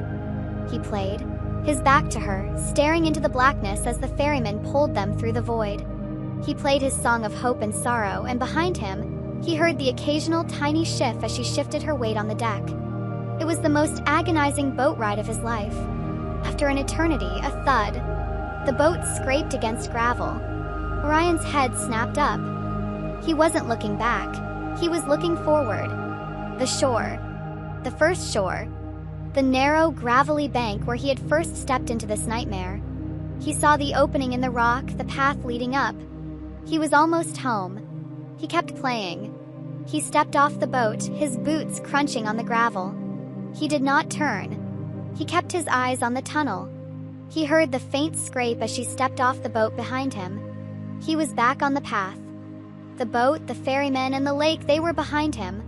Ahead of him was only the long, winding tunnel, the sound of the rushing underground river, and the last part of his journey. Orion stepped onto the gravel path. Crunch of his boot was a familiar, solid sound. He kept his blended song of sorrow and hope playing, his gaze fixed on the darkness of the tunnel ahead, his lantern held high. He heard the faint scrape and shift as Evie stepped onto the gravel behind him. He was back on the path he had first taken. He was almost home. He took a step forward, and the sound of the Whisper River hit him like a physical blow. In his journey in, he had been walking with the current, the sound a roar, but one that was behind him. Now he was walking against it. The river, born from the Black Lake, was a furious, thundering torrent, crashing against the narrow canyon walls, echoing and amplifying, filling the entire cave with a deafening white noise. He was playing. He was walking. He was listening. And he heard nothing. The roar of the river swallowed everything. Swallowed the sound of his own song, which felt thin and small. Swallowed the sound of his own footsteps. And it swallowed the shift of her feet. His proof was gone. His blood ran cold. He stopped, his music faltering. She's not there. The thought was a spike of ice in his heart. She didn't get off the boat. The ferryman tricked me. I'm alone. I've lost her. He strained his ears, his whole body rigid. He heard only the thunder of the water. He was blind and deaf to her. He had no proof at all. He was standing in a dark, roaring tunnel, playing a song with absolutely no way of knowing if he was leading his wife back to life, or if he was just a madman, playing music for himself in a cave. This was the final test. The keeper's words, "The price of her life is your trust. Not your sight. And not your hearing. Your trust." He had to walk. He had to believe she was walking. He began to play again, his fingers stiff with a new terror. He had to play louder, just so she could hear it over the roar. He had to force the music from his guitar, his strumming becoming frantic, desperate. He began to walk. It was a walk of pure, blind, agonizing faith. Every step was a battle against the scream in his throat that wanted to turn and look. His mind, his own worst enemy, began to supply him with justifications. This is cruel. This is an impossible test. It's not doubt to want to see her. It's not doubt, it's concern. What if she stumbled? Path is slick. What if she's fallen? What if she's hurt? She's an echo, she's fragile. What if she needs my hand to climb? He imagined her just behind him, her hand outstretched, her face confused, falling into the black, thundering water, and him just walking away, playing his stupid, useless song. The image was so vivid, he stopped again. His music died. "Evie," he said, his voice instantly swallowed by the roar. He had spoken her name. He had faltered. He waited. Nothing. No sound. No touch. Just the cold spray from the river and the oppressive, thundering noise. He had to turn. He had to. This was foolish. This was a game. No. He took a shuddering breath. He thought of her face, not the hollow shade, but the real Evie. The one who had sat with him by the river. She had trusted him. She had believed in him. Now he had to believe in her. He had to believe she was strong enough to follow his music. He raised his guitar. He began to play, not the blended song, not the sad song. He played his song of joy. He played the wedding song. He played it with all his might, his fingers striking the strings, forcing the bright, defiant chords to cut through the roar of the water. He played it as a shield against his own doubt. He played it as a beacon for her. And he walked. He did not stop. He did not falter. His fingers grew raw from the force of his playing. His lantern, which had been burning for so long, began to gutter, its light fading from a weak yellow to a dim orange. Path grew steeper. He was climbing now. Climbing toward the world. He walked in the roaring dark, playing for a ghost he could not see or hear, his faith hanging by a single fraying thread. He stumbled on a loose rock, catching himself against the slick wall. He kept playing. Kept walking. His body was an automaton, driven by the song and the desperate, insane hope that she was still behind him. And then he smelled it. It wasn't the iron and wet stone of the cave. It was pine, sharp and clean, and damp earth. He looked up. His lantern was almost dead, just a red glow. But far ahead, at the end of the long, dark tunnel, was a light. It was not a yellow light. It was not a gray, sour light. It was a small, perfect, pale blue circle. It was the cave mouth. It was the pre-dawn light of the living world. He gasped, his song almost stopping, but he caught himself. He played louder. It was real. He could smell the air of home. He could see the exit. He wanted to run. He wanted to sprint those last few hundred yards into the light, but he forced himself to keep his steady, walking pace. The going home song. He couldn't run. She was an echo. She was weak. He had to lead her step by step. The blue light grew from a circle to an arch. He could see the silhouettes of the pine trees outside, black against the pale sky. He was 50 feet away. 40 feet. The air was fresh, cold, and real. He could feel a living breeze on his face. 20 feet. He was at the threshold. The gravel of the cave floor was about to meet the damp earth of the forest. He was almost there. The final, terrible, agonizing test was at hand. He just had to take the last few steps out into the sun. The air was sweet. It was the air of the world. Through the smell of dust, iron, and ancient stagnant cold, the scent of pine and damp earth was so sharp, so alive, it was intoxicating. Orion was climbing, his body running on a fuel that had burned past exhaustion, past despair. His fingers were raw. Tips were numb, some of them bleeding slightly onto the strings, but he no longer felt it. His arms ached with the strain of playing for so many unbroken hours. His lantern had long since died, but it didn't matter. Pale, blue, beautiful light of the living world was in front of him, a promise of home. He kept his going home song playing, a steady driving rhythm. He was deafened by the roar of the underground river beside him, but he didn't need to hear the song. He just needed to play it. He didn't know if Evie was behind him. He just had to believe it. His faith was the only bridge he had left. The blue arch of the cave mouth grew, and the air grew warmer. He was ascending the final, steep gravel path. He reached the threshold. The world was spread out before him like a painting. Far below, the riverbend hollow was still tucked in the pre-dawn shadows, but the sky above the far ridge was a breathtaking slash of pink and gold. The birds, he could hear birds singing, their song a counter-melody to the roar of the river at his back. He was there. He was at the door. He kept playing, his eyes fixed on the ridge. And as he watched, the sun, a blazing golden fire, crested the mountain. The first direct ray of sunlight, thick as honey, cut through the cold morning air. It shot across the valley. It lit up the pine trees at the mouth of the cave. And it struck the gravel path just one step in front of him. He had to take that step. He took a breath. He played a final triumphant chord, and he stepped out of the shadow of the cave. His foot left the dead, cold gravel of the underworld and touched grass. Damp, living green grass. And the sun hit his face. It was a shock. Profound, electric, living warmth. He had forgotten what warmth felt in. He had been in the cold for so long. The sunlight was a physical, joyous weight. It was life. It was a baptism. In that one single golden moment, all the pain, all the exhaustion, all the gut-wrenching doubt vanished. It was washed away. He had done it. He had walked into the land of the dead. He had faced its guardians. He had confronted its keeper. He had made the bargain. He had completed the impossible journey. He had won. A laugh, a wild, joyous, broken sound tore from his raw throat. He stopped playing. The guitar, its job done, hung limping from its strap. "Evie," he cried, his voice a hoarse whisper. "We're home. We're..." And his heart so full of love and triumph it was fit to burst, he turned. He turned to see her. To see the sun hit her face. To see the life return to her eyes. To take her in his arms and crush her to him.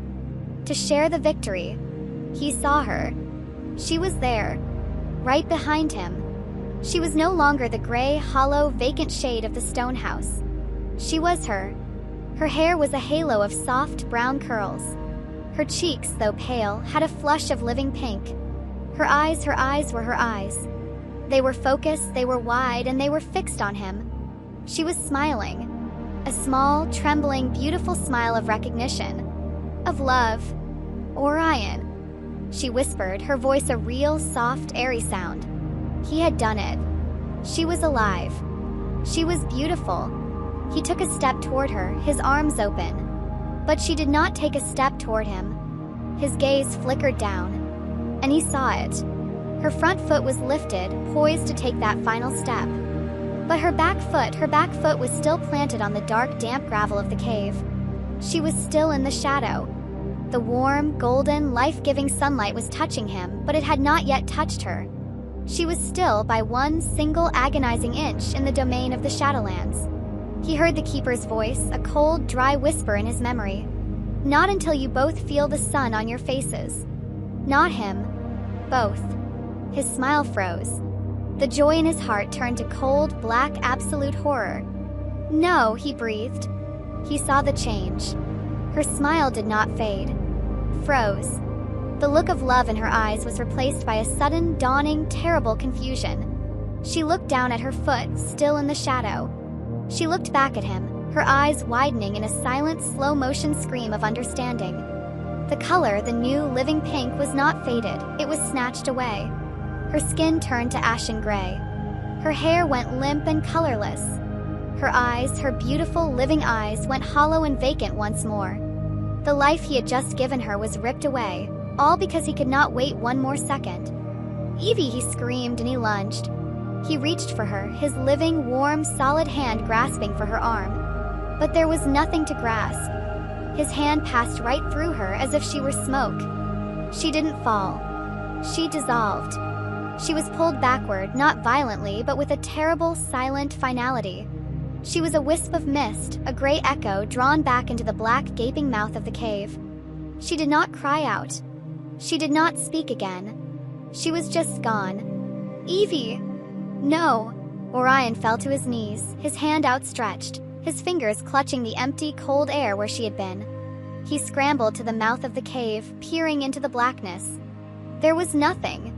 The roar of the underground river was just a dull echo. Path was empty. Cave was just a cave. He stood there, halfway in the sun and halfway in the shadow. His guitar, forgotten, slipped from his shoulder and clattered onto the wet rocks. The sun was warm on his face. The birds were singing. The world was alive. And he was, once again, utterly and this time forever alone. He knelt on the threshold, his hand clutching the empty air where she had been. The warm, golden sun was on his back, a cruel, indifferent heat. The cold, dark mouth of the cave was in front of him, a new, permanent wound in the world. No, he whispered. It was not a plea. It was a denial. No. No. No. He screamed her name, Evie. Cave, which had been a passage, a place of magic and terror, was now just a hole in the ground. It echoed his voice back at him, a flat, dead sound. Evie, Evie, Evie. The mountain was mocking him. This was not a mistake. This was a loss. No, I won't let you, he snarled. He was a man possessed, a man who had come too far to accept the finality of a rule. He grabbed his fallen guitar, shoving the strap over his shoulder. He grabbed his dead lantern. He lunged back into the darkness. He ran, scrambling back down the gravel path, his boots slipping on the wet stone. Evie, he bellowed into the roaring dark. I'm coming back. I'm coming. He ran deeper and deeper back into the mountain's belly. The blue light of the world vanished behind him. He was in the dark again, with only the thunder of the river for a guide. He ran until he reached the place where the path should have led down to the Black Lake, the shore where the ferryman had met him. He stopped, his breath ragged. Path was gone. It was not a path. It was a dead end. A solid, sheer wall of black, wet rock. It was as if the way had never been. The magic, the passage, the door to the Shadowlands had closed, healed over, sealed itself the moment he had broken the pact. Cave was just a cave. He was locked out. He stared at the rock, panting, his mind refusing to accept it. No, he whispered. He had his guitar. He had his music. He had the key. He put his raw, trembling fingers to the strings. He played the song that had summoned the ferryman, the blended, bittersweet song of hope and grief. The sound was awful. It was dead. The notes, which had resonated with the magic of the Shadowlands, now just clanged against the stone. They were flat, ugly, and powerless. The sound was mocked by the roar of the river, a thumping, meaningless noise. Pact was over. The magic was gone. His music, his key, was just wood and wire again. He played again, harder, his fingers screaming in protest, striking the strings with all his might. The sound was just a jangle, a desperate, pathetic noise. The ferryman was not coming. The whale was not listening. Peeper was not moved. The door was sealed. He had failed. This time he had failed forever. There was no second quest. There was no other legend to chase. He had held her life in his hands, and in a single joyous human moment of impatience, he had crushed it. His arms went limp. The guitar hung heavily at his side. He stood in the roaring dark for a long time, the cold spray of the river on his face. He was alive. He was in the world. And he had been ejected from the land of the dead, banished back to the one place he no longer wanted to be. Slowly, like a man 100 years old, he turned. He began the long, slow final walk back up the path. He didn't run. He just walked. He emerged from the cave step by step into the full morning. The sun was higher now, bright and warm. It lit the entire valley. The world was painfully, insultingly beautiful. The sky was a sharp, clear blue. The birds were singing a frantic, cheerful, mindless chorus. A blue jay shrieked from a pine tree, and it sounded to Orion like a laugh. He looked at his hands. They were caked in mud and the dried, dark blood from his fingertips. He looked at his guitar. It was just a scarred wooden box. A useless, heavy burden. A monument to his failure. He slung it onto his back and began to walk down the mountain. The first grief, the one that had sent him into the dark, had been a hot, driving thing. It had been full of rage and denial and a desperate, insane hope. This second grief was a cold, empty void. It was a grief of knowledge. He knew she was gone. He knew he was to blame. He knew with absolute, crushing certainty that there was nothing he could do. He was a ghost, walking in the sunlight. The world was full of sound, but he was silent. The world was full of color, but all he saw was gray. He walked down the familiar path, the one he had walked with Evie 1,000 times. He passed the stepping stones where she had raced him. He passed the meadow where they had been married, an eternity ago. The wildflowers were still there, bright and cheerful. He hated them. He reached the edge of Riverbend Hollow. It was mid-morning. Smoke was curling from chimneys. He could hear the sound of an axe splitting wood, the distant laugh of a child. The world was moving on. Mr. Elias was on his porch, whittling a piece of wood. He had been watching the path to the mountains ever since Orion had gone. He saw the figure emerge from the trees. The old man stood up, his hand gripping the porch rail, his face a mask of sudden, desperate hope. He saw Orion. He saw him walking. And he saw that he was alone. Orion walked down the muddy track, his eyes fixed on the ground. He didn't look at Mr. Elias. He didn't look at anyone. The hope on the old man's face died, replaced by a deep, profound, and understanding sorrow. He didn't need to ask. He saw the truth in the way Orion walked. He saw it in the utter, hollow emptiness in the young man's eyes. He had not just failed. He had been broken. "Orion," Mr. Elias said softly as he passed.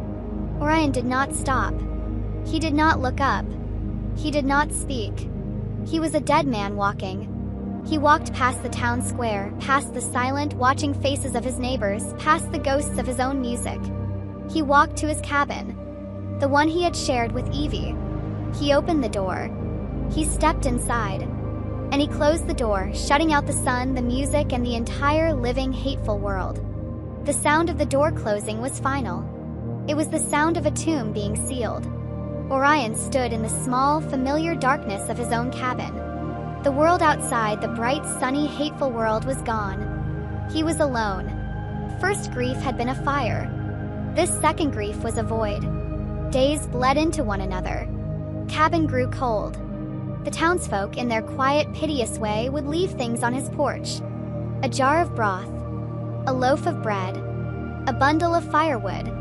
For a long time he didn't touch them. But he was not the man he was. First time he had been grieving. This time he was damned. His body stupidly insisted on living. And so in the dark he would open the door, take the food, and eat. He ate. He drank. He slept. But he was not living. He was merely persisting. He was a machine waiting to run down. His guitar, caked in the mud of the cave and the dried black blood from his fingers, leaned against the wall. It was a silent, accusing thing. One day, after a week or perhaps a month, he no longer knew. He picked it up.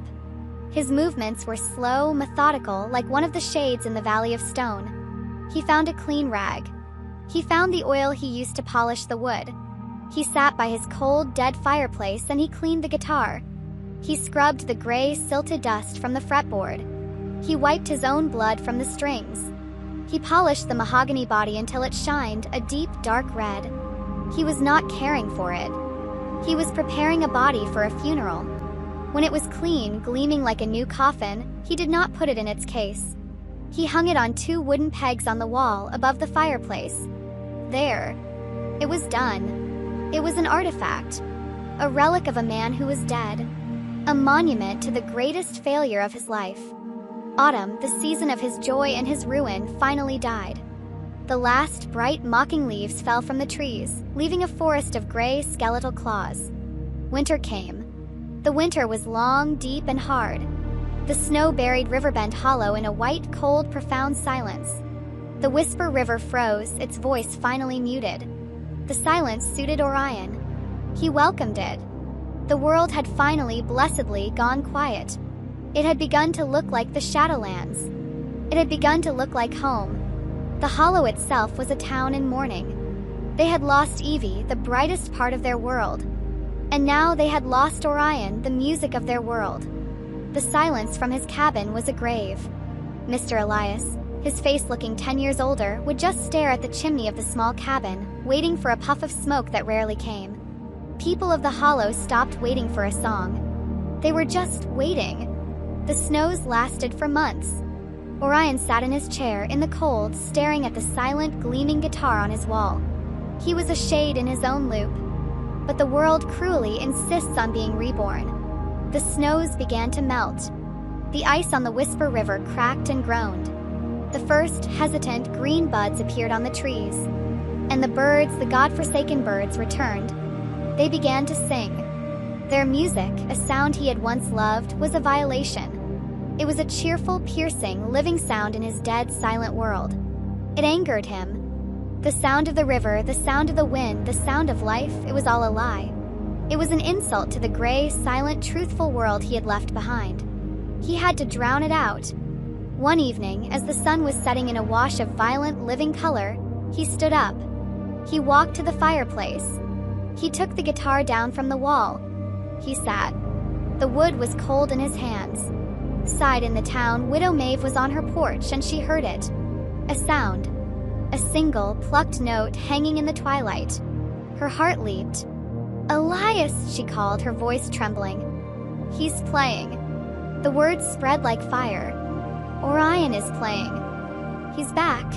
The music is back." People came out of their homes. They stood in the muddy track, their faces turned toward the small, dark cabin. They were hopeful. They were desperate. They needed their musician back. They needed the long, cold, silent winter to be over. And then the music truly began. A cold dread settled over the crowd. This was not Orion. This was not music. It was sound.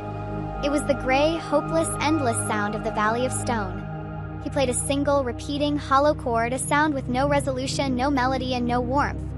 It was the sound of the shades, mending their phantom fences, scrubbing their phantom clothes forever.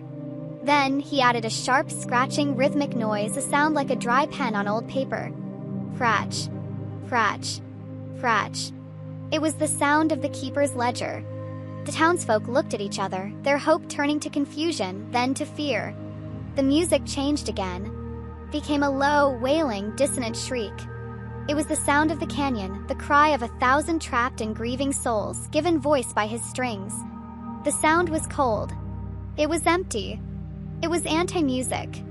The birds in the trees, who had once stopped to listen to him, now scattered in a panicked flurry.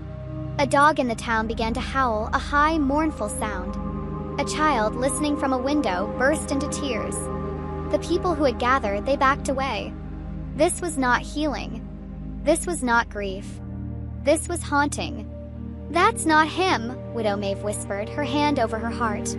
Mr. Elias, his face pale, shook his head. "He didn't come back alone," he said, his voice heavy. "He brought the shadow with him." Inside the cabin, Orion sat in the dark, his eyes closed. He played. He was not playing for the town. He was not playing for the world. He was not even playing for Evie.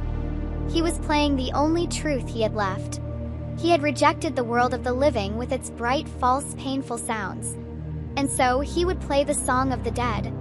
He would play the song of stone. He was no longer the Hollow's musician. He was its ghost. The song of stone did not stop.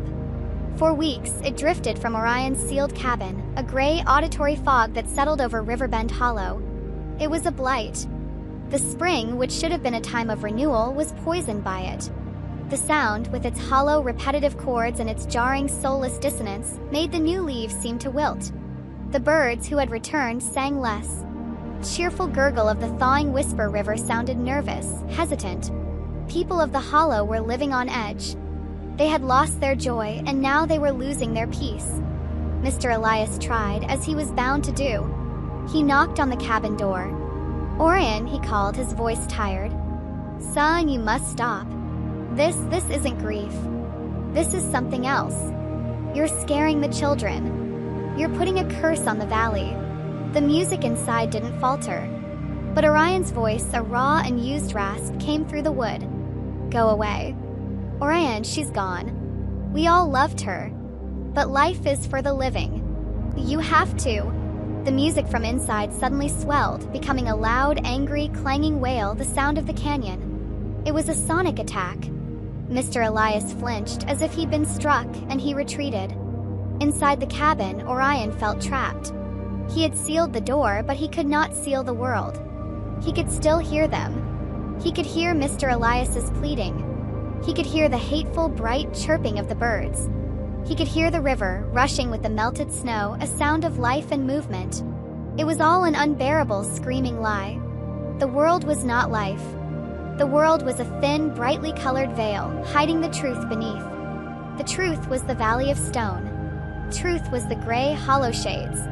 The truth was the cold, orderly, final scratch of the keeper's pen. This world, this living world, was the illusion, and he could not stand its noise.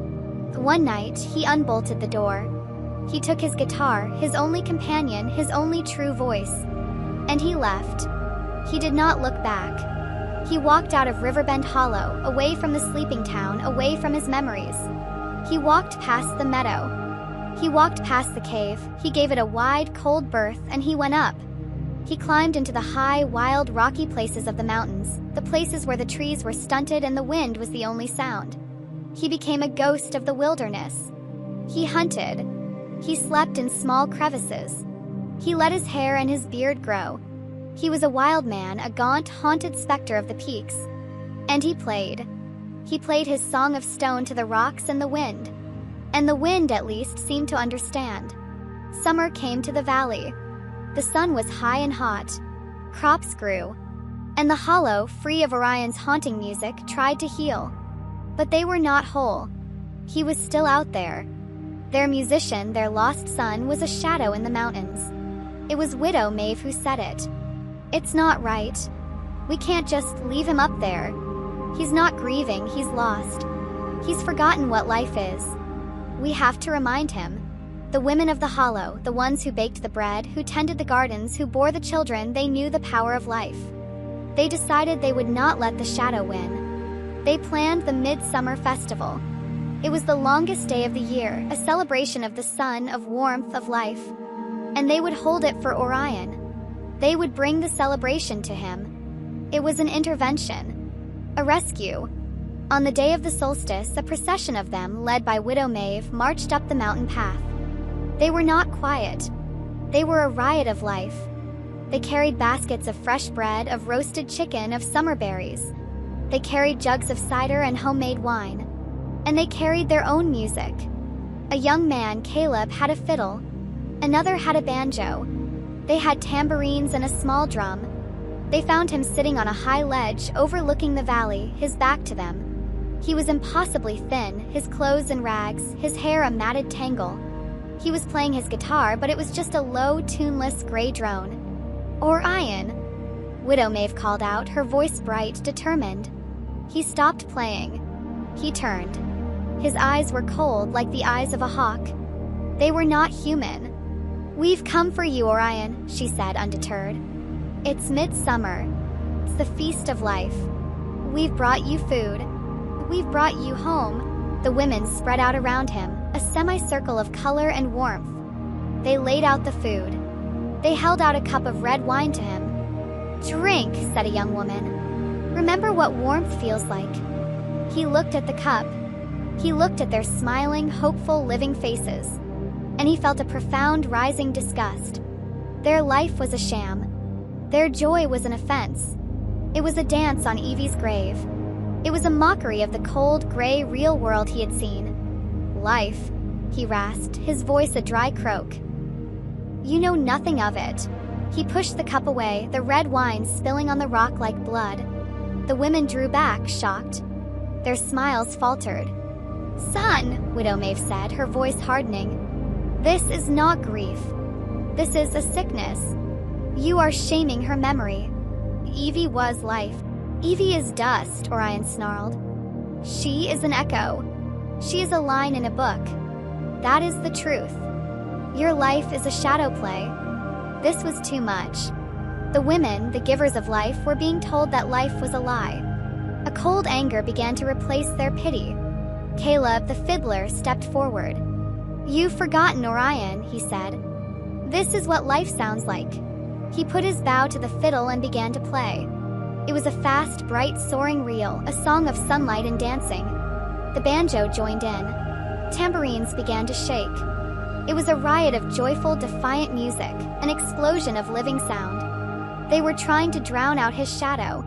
Orion stared at them, his face a mask of rage. Their music was a pain, a physical, searing pain. He would not allow it. He grabbed his guitar. And he answered. He played the Song of Stone. He played the cold, gray wail of the canyon. He played the dissonant, hopeless, empty loop of the shades. He struck the strings with all his might, his anti-music rising to meet their song of life. Two sounds clashed in the air. The bright, warm, living fiddle tune faltered, the notes seeming to bend and sour as they hit the cold wall of his despair. The women stopped. Their music died. Their faces were no longer smiling, no longer pitying. They were angry. He had not just rejected them. He had not just rejected their food and their wine. He had attacked their joy. He had blasphemed against life itself. He had used his gift, the gift they all loved, to wound them. "How dare you?" Widow Maeve whispered, her face pale, her eyes dark. You are not him. You are not Orion. You are just a shadow." "He's cursed," another woman cried. "He's brought the dead back with him. He's insulting us." The women, their hearts full of the wild, protective, living energy of the solstice, began to close in. Their feast of life had been rejected. And the ancient, wild, back-chic rage, the anger of life itself against the cold of death, was waking up. The air on the mountain ledge was electric, stretched thin between two impossible warring sounds. One was the bright, living, frantic reel of the fiddle, a sound of sun and dance and wine. The other was the cold, gray, dissonant drone from Orion's guitar, a sound of stone and dust and finality. The women of the hollow stood frozen for a moment, caught between the two. Their offerings of food and wine lay scattered on the rocks, rejected.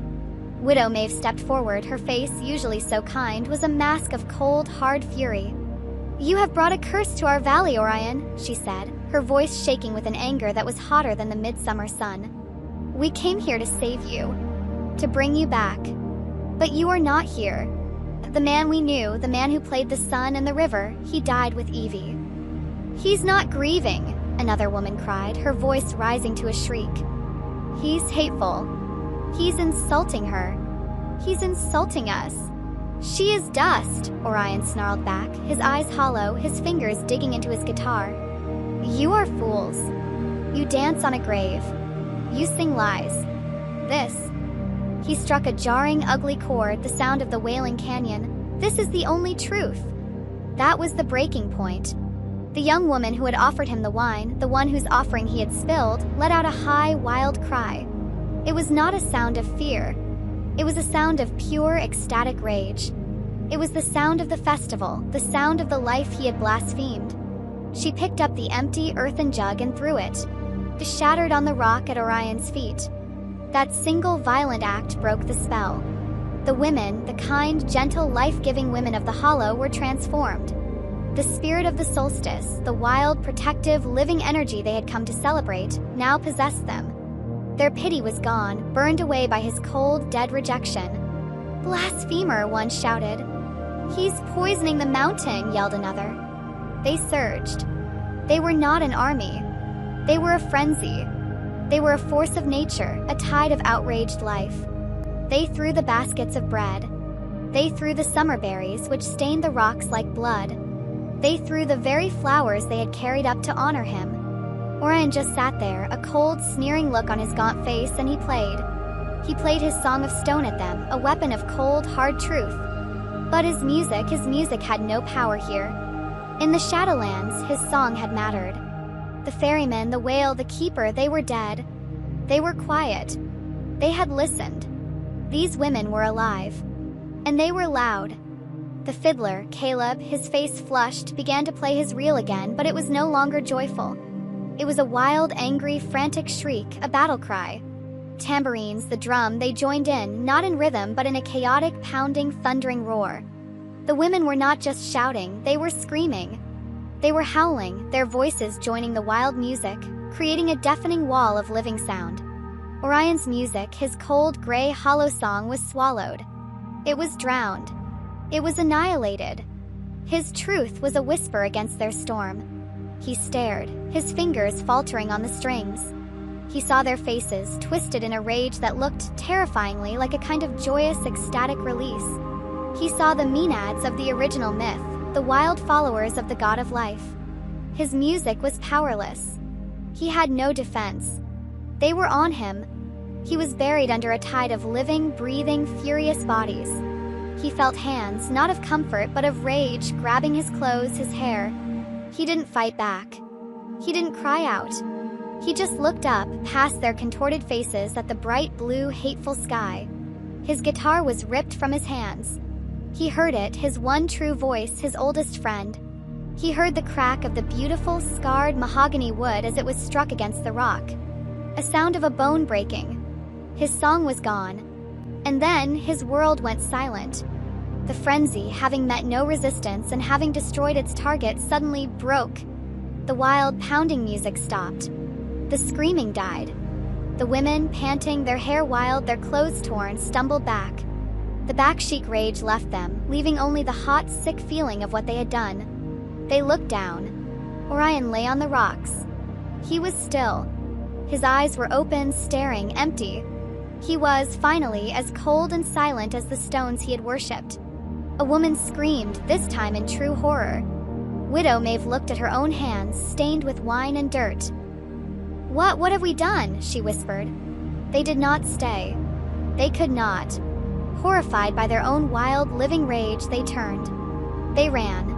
They fled, stumbling, crying, cascading back down the mountain, back to the Hollow, back to the world of law and order and life that they had just so violently and so terribly defended. They left him on the high ledge, a broken sacrifice to the life he had rejected. The sun began to set. The mountain grew cold. But the guitar, the broken, splintered body of his guitar, lay near the edge of the ledge.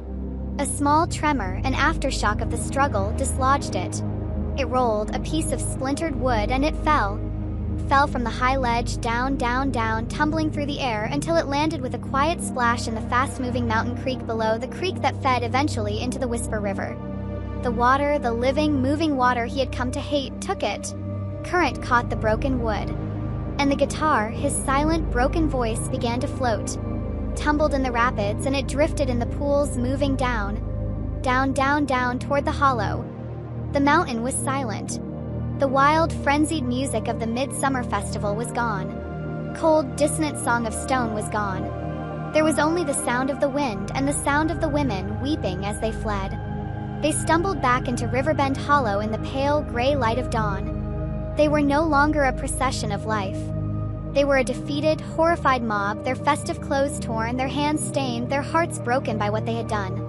Mr. Elias, who had been sitting on his porch all night, a silent vigil, saw them coming. He knew. "He's gone, isn't he said. It was not a question. Widow Maeve fell to her knees in the muddy track, her face in her hands.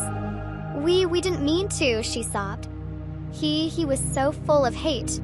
He insulted life. He insulted her. And the music, it took us. Oh God, what have we done?" The hollow awoke to a new, profound, and terrible grief. This was not the clean, natural grief of Evie's death. This was the sour, sick grief of guilt. They had lost Evie to fate. But they had murdered Orion. They had become the monsters.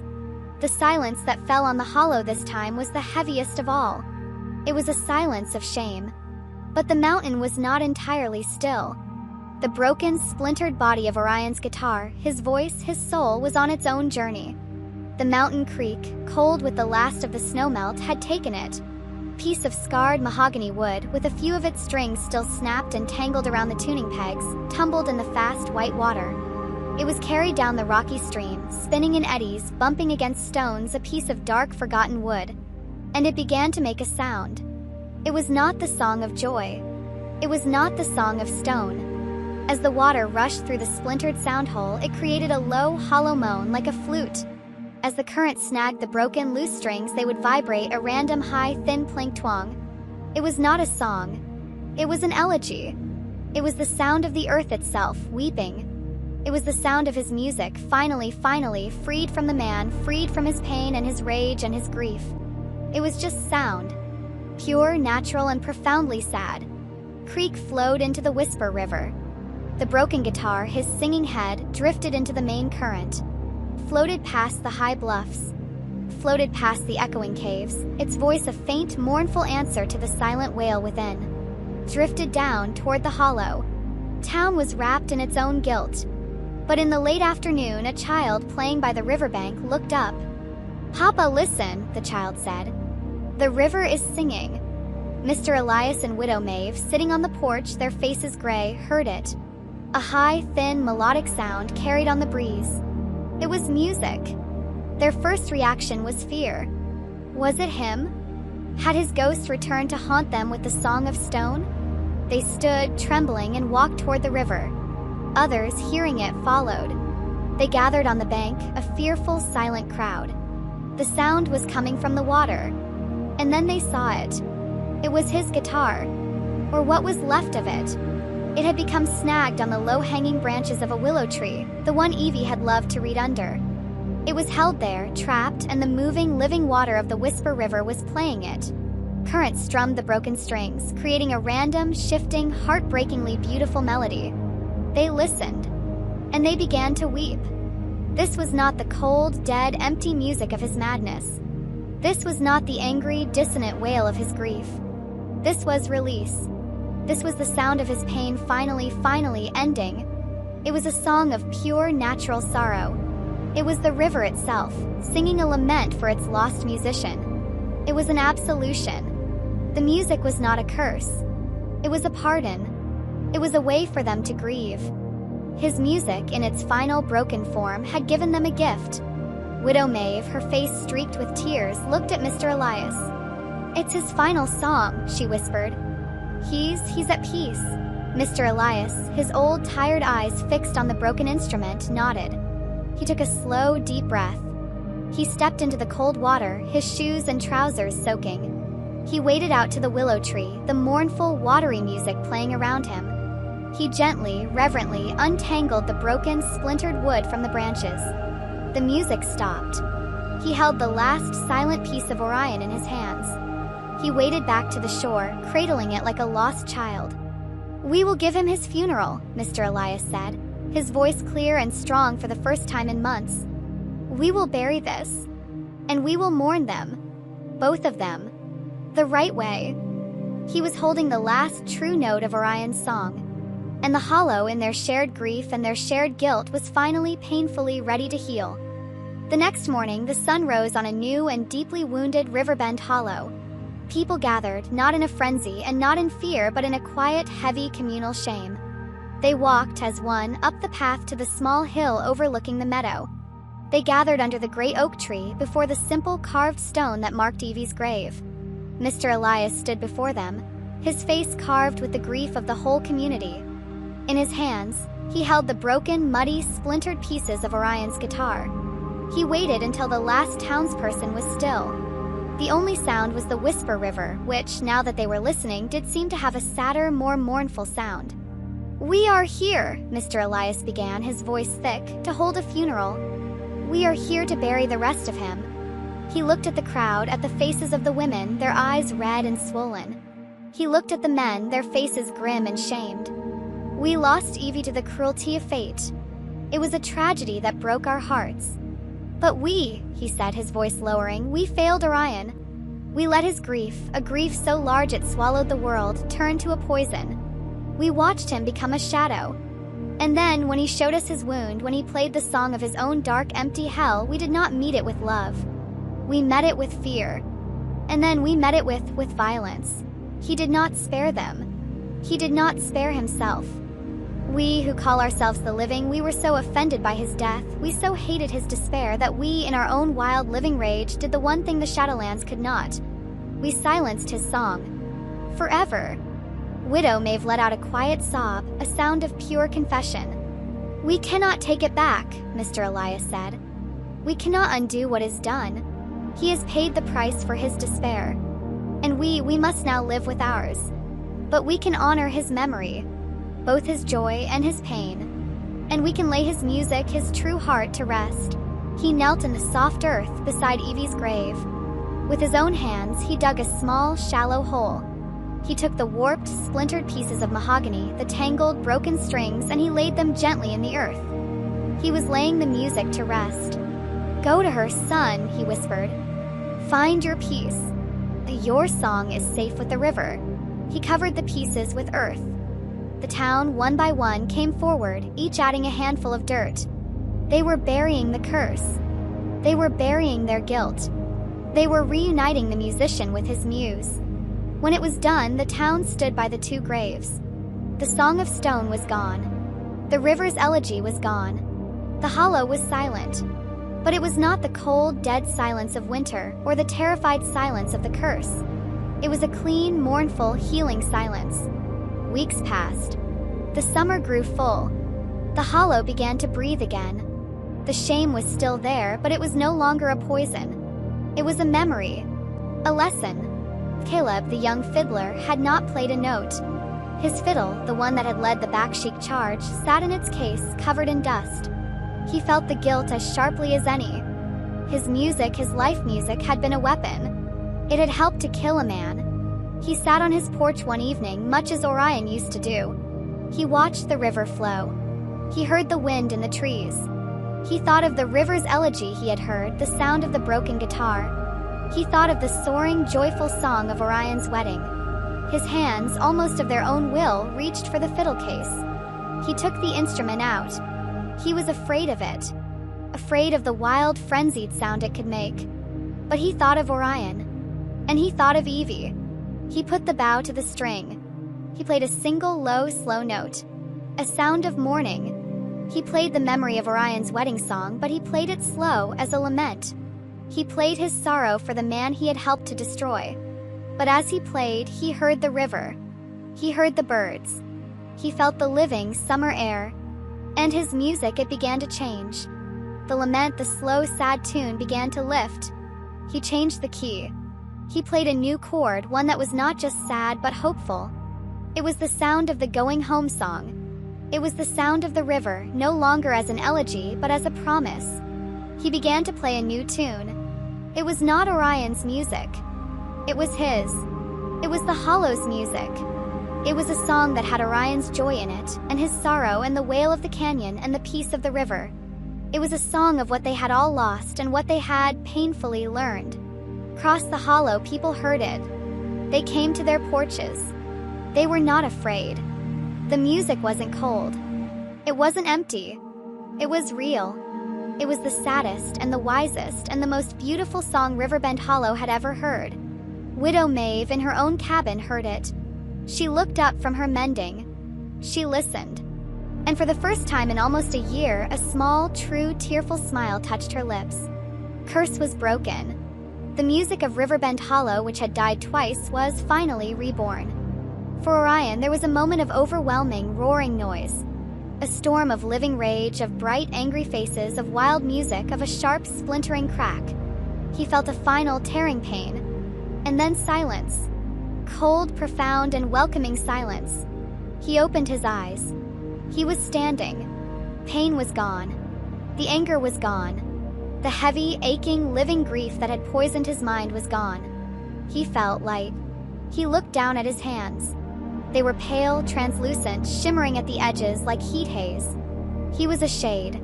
He was standing on the gray path in the vast, twilit valley of stone. Around him were the other new arrivals, the line of confused, shuffling souls. But Orion was not confused. He was not lost. He knew this place. He was not a visitor. He was finally a resident. He was home. He looked at the hollow, repetitive shades in the fields, the woman scrubbing, the man mending the fence. He felt no horror. He felt only a deep, quiet pity.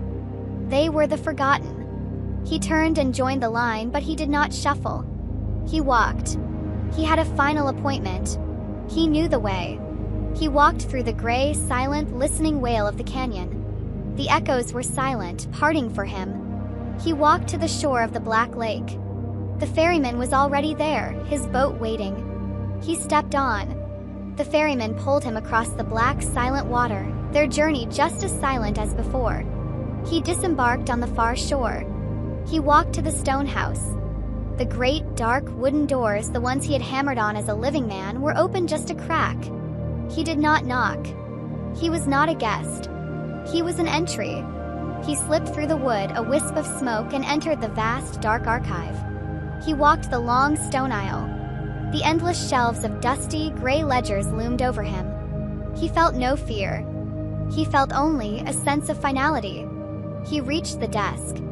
Keeper was there, just as he had been. The single, bare bulb hung over him. He was writing. Cratch, cratch, cratch. The sound was no longer menacing. It was just a sound. The sound of the world's greatest, final clock. Orion stood before the desk. He waited. Keeper did not look up. Pen did not stop. Orion, the dry-leaf voice said, "You have returned. An unscheduled arrival. A disorderly end caused by an excess of life. You are late, but you are nonetheless entered." "I am here," Orion said. His new voice was a whisper, a sound like wind in the petrified trees. Keeper's pen stopped. He blotted the ink. "You broke the pact, living man," he said, still not looking up. "You looked. You doubted. Consequence was final. And it was stated your own failure would result in your imprisonment here." "I am not afraid of your prison," Orion whispered. "I have been in a prison of sunlight for a season." "Yes," the keeper said. "I know." Keeper turned a page in his great ledger. He found the page that held Orion's story. He ran his long, pale, spidery finger down the column. "Your file is an anomaly, Orion of Riverbend Hollow. You are the only living man to ever enter my house and leave. You are the only soul to ever stain the record." His finger stopped on the page. Orion could see it even from where he stood. A single, dark, watery smudge where the keeper's tear had fallen and blurred the ink. "You disrupted the archive," the keeper said. "Your music, your song, it does not belong to you anymore. It remains. It is a permanent part of the record. A disorderly part. Echoes in the canyon. The shades in the valley, they heard it. They are less hollow than they were. You have complicated my archive." Keeper looked up. His cold, dead star eyes met Orion's. There was no anger. There was no pity. There was only a sense of a puzzle that had been solved. "I cannot file you with the others," the keeper said. "I cannot sentence you to a loop. Page is smudged. The loop is broken. Your grief and your love and the song you paid with, they have earned you a different place." "A different place?" Orion asked. "This is an archive of endings," the keeper said. "But your story, it is the one story in this entire house that never truly ended. Your music, your legacy, has been passed on. It is being played even now in the world above. A new song born of your sorrow. It has healed your home." Orion hadn't known. He had been so lost in his own hate. He had not heard the hollow's healing. "And so," the keeper said, "you are not an entry to be filed, but you are a story to be continued." He turned his gaze from Orion, looking past him into the deep shadows of the archive. "She has been waiting." Orion turned. The wall of shelves, the endless ledgers, seemed to dissolve, melting away like fog. It opened onto a new place. It was not the Valley of Stone. It was a meadow. Quiet, gentle meadow under a soft, unchanging silver sky. It was not the bright, painful, living meadow of his wedding. It was a meadow of peace. It was the hollow, as he had always wished it could be. Perfect and still. And sitting on a large, flat stone by a silent, clear, glassy stream was Evie. She was not the hollow, gray shade. She was not the half-living, terrified woman from the cave mouth. She was her. She was whole. She was solid, just as he was. She was pale, and she was peaceful, and she was beautiful. She turned. She saw him. And she smiled. It was the smile he had crossed the world for. The real one. "Orion," she said. Her voice was real. "I'm sorry," he whispered, his heart, his new ghostly heart aching. I looked." "I know," she said, and she stood, walking toward him. "I've been waiting. You were always so impatient." He walked toward her. He reached out his hand, his pale, translucent hand. And she reached out hers. Their fingers met. They did not pass through. They touched. He was not a ghost in her world. She was not an echo in his. They were finally the same. They were together. He did not need his guitar. He did not need a song. He stood with her in the silver, silent meadow, and for the first time since the day of the wedding, his soul was quiet. He could look at her. He could see her. And it was enough. He had fought. He had raged. He had clawed his way into the heart of death. He had struck his defiant, living music against the cold, orderly silence. He had failed. He had despaired. He had become a curse. He had been destroyed by the very life he rejected. And now he was still. He stood with Evie in the silver light of the endless, peaceful meadow. The longing that had driven him, the grief that had hollowed him out, and the rage that had consumed him, they were gone. He was a shade, but he was not hollow. He was, for the first time since their wedding day, whole. "You were so loud," she whispered. Her voice was just as he remembered it, a perfect harmony. "Even in the dark, I could hear you. You were so angry." "I was lost," he said, his new, quiet voice mixing with hers. "I couldn't hear you. I couldn't find you. I only had the silence." "I wasn't silent," Evie said, and she took his hand. It was a real, solid touch. "I was waiting. I'm sorry I was so long," he whispered. She smiled, the true, bright smile that had been his son. "You were always impatient. You ran so fast you left me behind. And then you couldn't wait for me at the door." "I looked," he admitted. The guilt, even here, was a faint shadow. "I know," she said, her voice full of a peace that finally, blessedly, quieted his soul. "But you're here now. And you can look all you want." He did. He drank in the sight of her, the way her hair fell, the curve of her smile, the light in her eyes, which were no longer vacant but full of him. It was a look not of doubt or of frantic, desperate need. It was a look of completion. They began to walk, side by side, following the bank of the clear, glassy, silent stream. There was no sun here, but there was no shadow. There was no joy, but there was no pain. There was only peace. He had spent his whole life making music. He had not understood until this moment the beauty of a shared, perfect quiet. And in the world above, the one of sun and seasons and sound, time did not stop. The years turned. The long, hard winter of Orion's death gave way to a spring of healing. The summer of shame gave way to an autumn of forgiveness. Riverbend Hollow changed. The story of Orion and Evie, of the musician who went to the land of the dead and back, became their founding myth. It was a story told not in triumph, but in a quiet, knowing wisdom. Two graves on the hill, one for the woman and one for the music, became a kind of shrine. The great oak tree that watched over them was known as the Hollow's Heart. And the music returned. But it was not the same. It was not the simple, laughing, mindless joy of the days before the tragedy. The music of Riverbend Hollow was reborn, sadder and wiser and more beautiful than it had ever been. Old man Caleb the fiddler taught the new generation. He taught them the fast, bright reels of a celebration. But he also taught them the low, mournful, blended notes of the river's elegy. He taught them that music wasn't just for dancing. It was for remembering. The hollow became known for its songs. Travelers would come, just to sit in the square and listen to the riverbend sound. It was a music that knew the truth. It knew the brightest, warmest joys of life, and it knew intimately the cold, gray, unmoving truth of the shadow. It was a music that was not afraid of the dark. Curse was broken. The legacy was secure. Orion the man had failed. He had given in to doubt, to impatience, and to rage. But Orion the musician had won. His song had stained the permanent record of death. His music had given his town a way to heal. His journey had given them a story that made them whole. This was the story of Orion and Evie. A tragedy? Yes.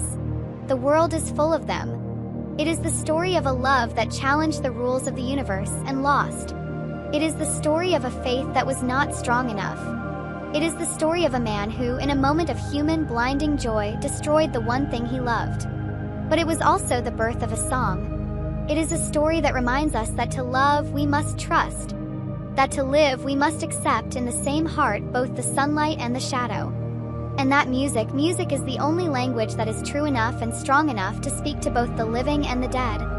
Far away in the world of the living, a young girl, Caleb's granddaughter, sits on her porch, her own fiddle under her chin. She plays a new song, a song of her own. It is bright and fast. But in it, for just a moment, is a low, mournful, searching melody, an echo of a song she never heard from a man she never knew. The music drifts on the evening air, up toward the high, rocky peaks. And perhaps, just perhaps, an echo of that new, living, hopeful song finds its way in its own time to a quiet silver meadow. A place where a musician and his muse, their journey finally over, walk side by side in peace along the banks of a silent river.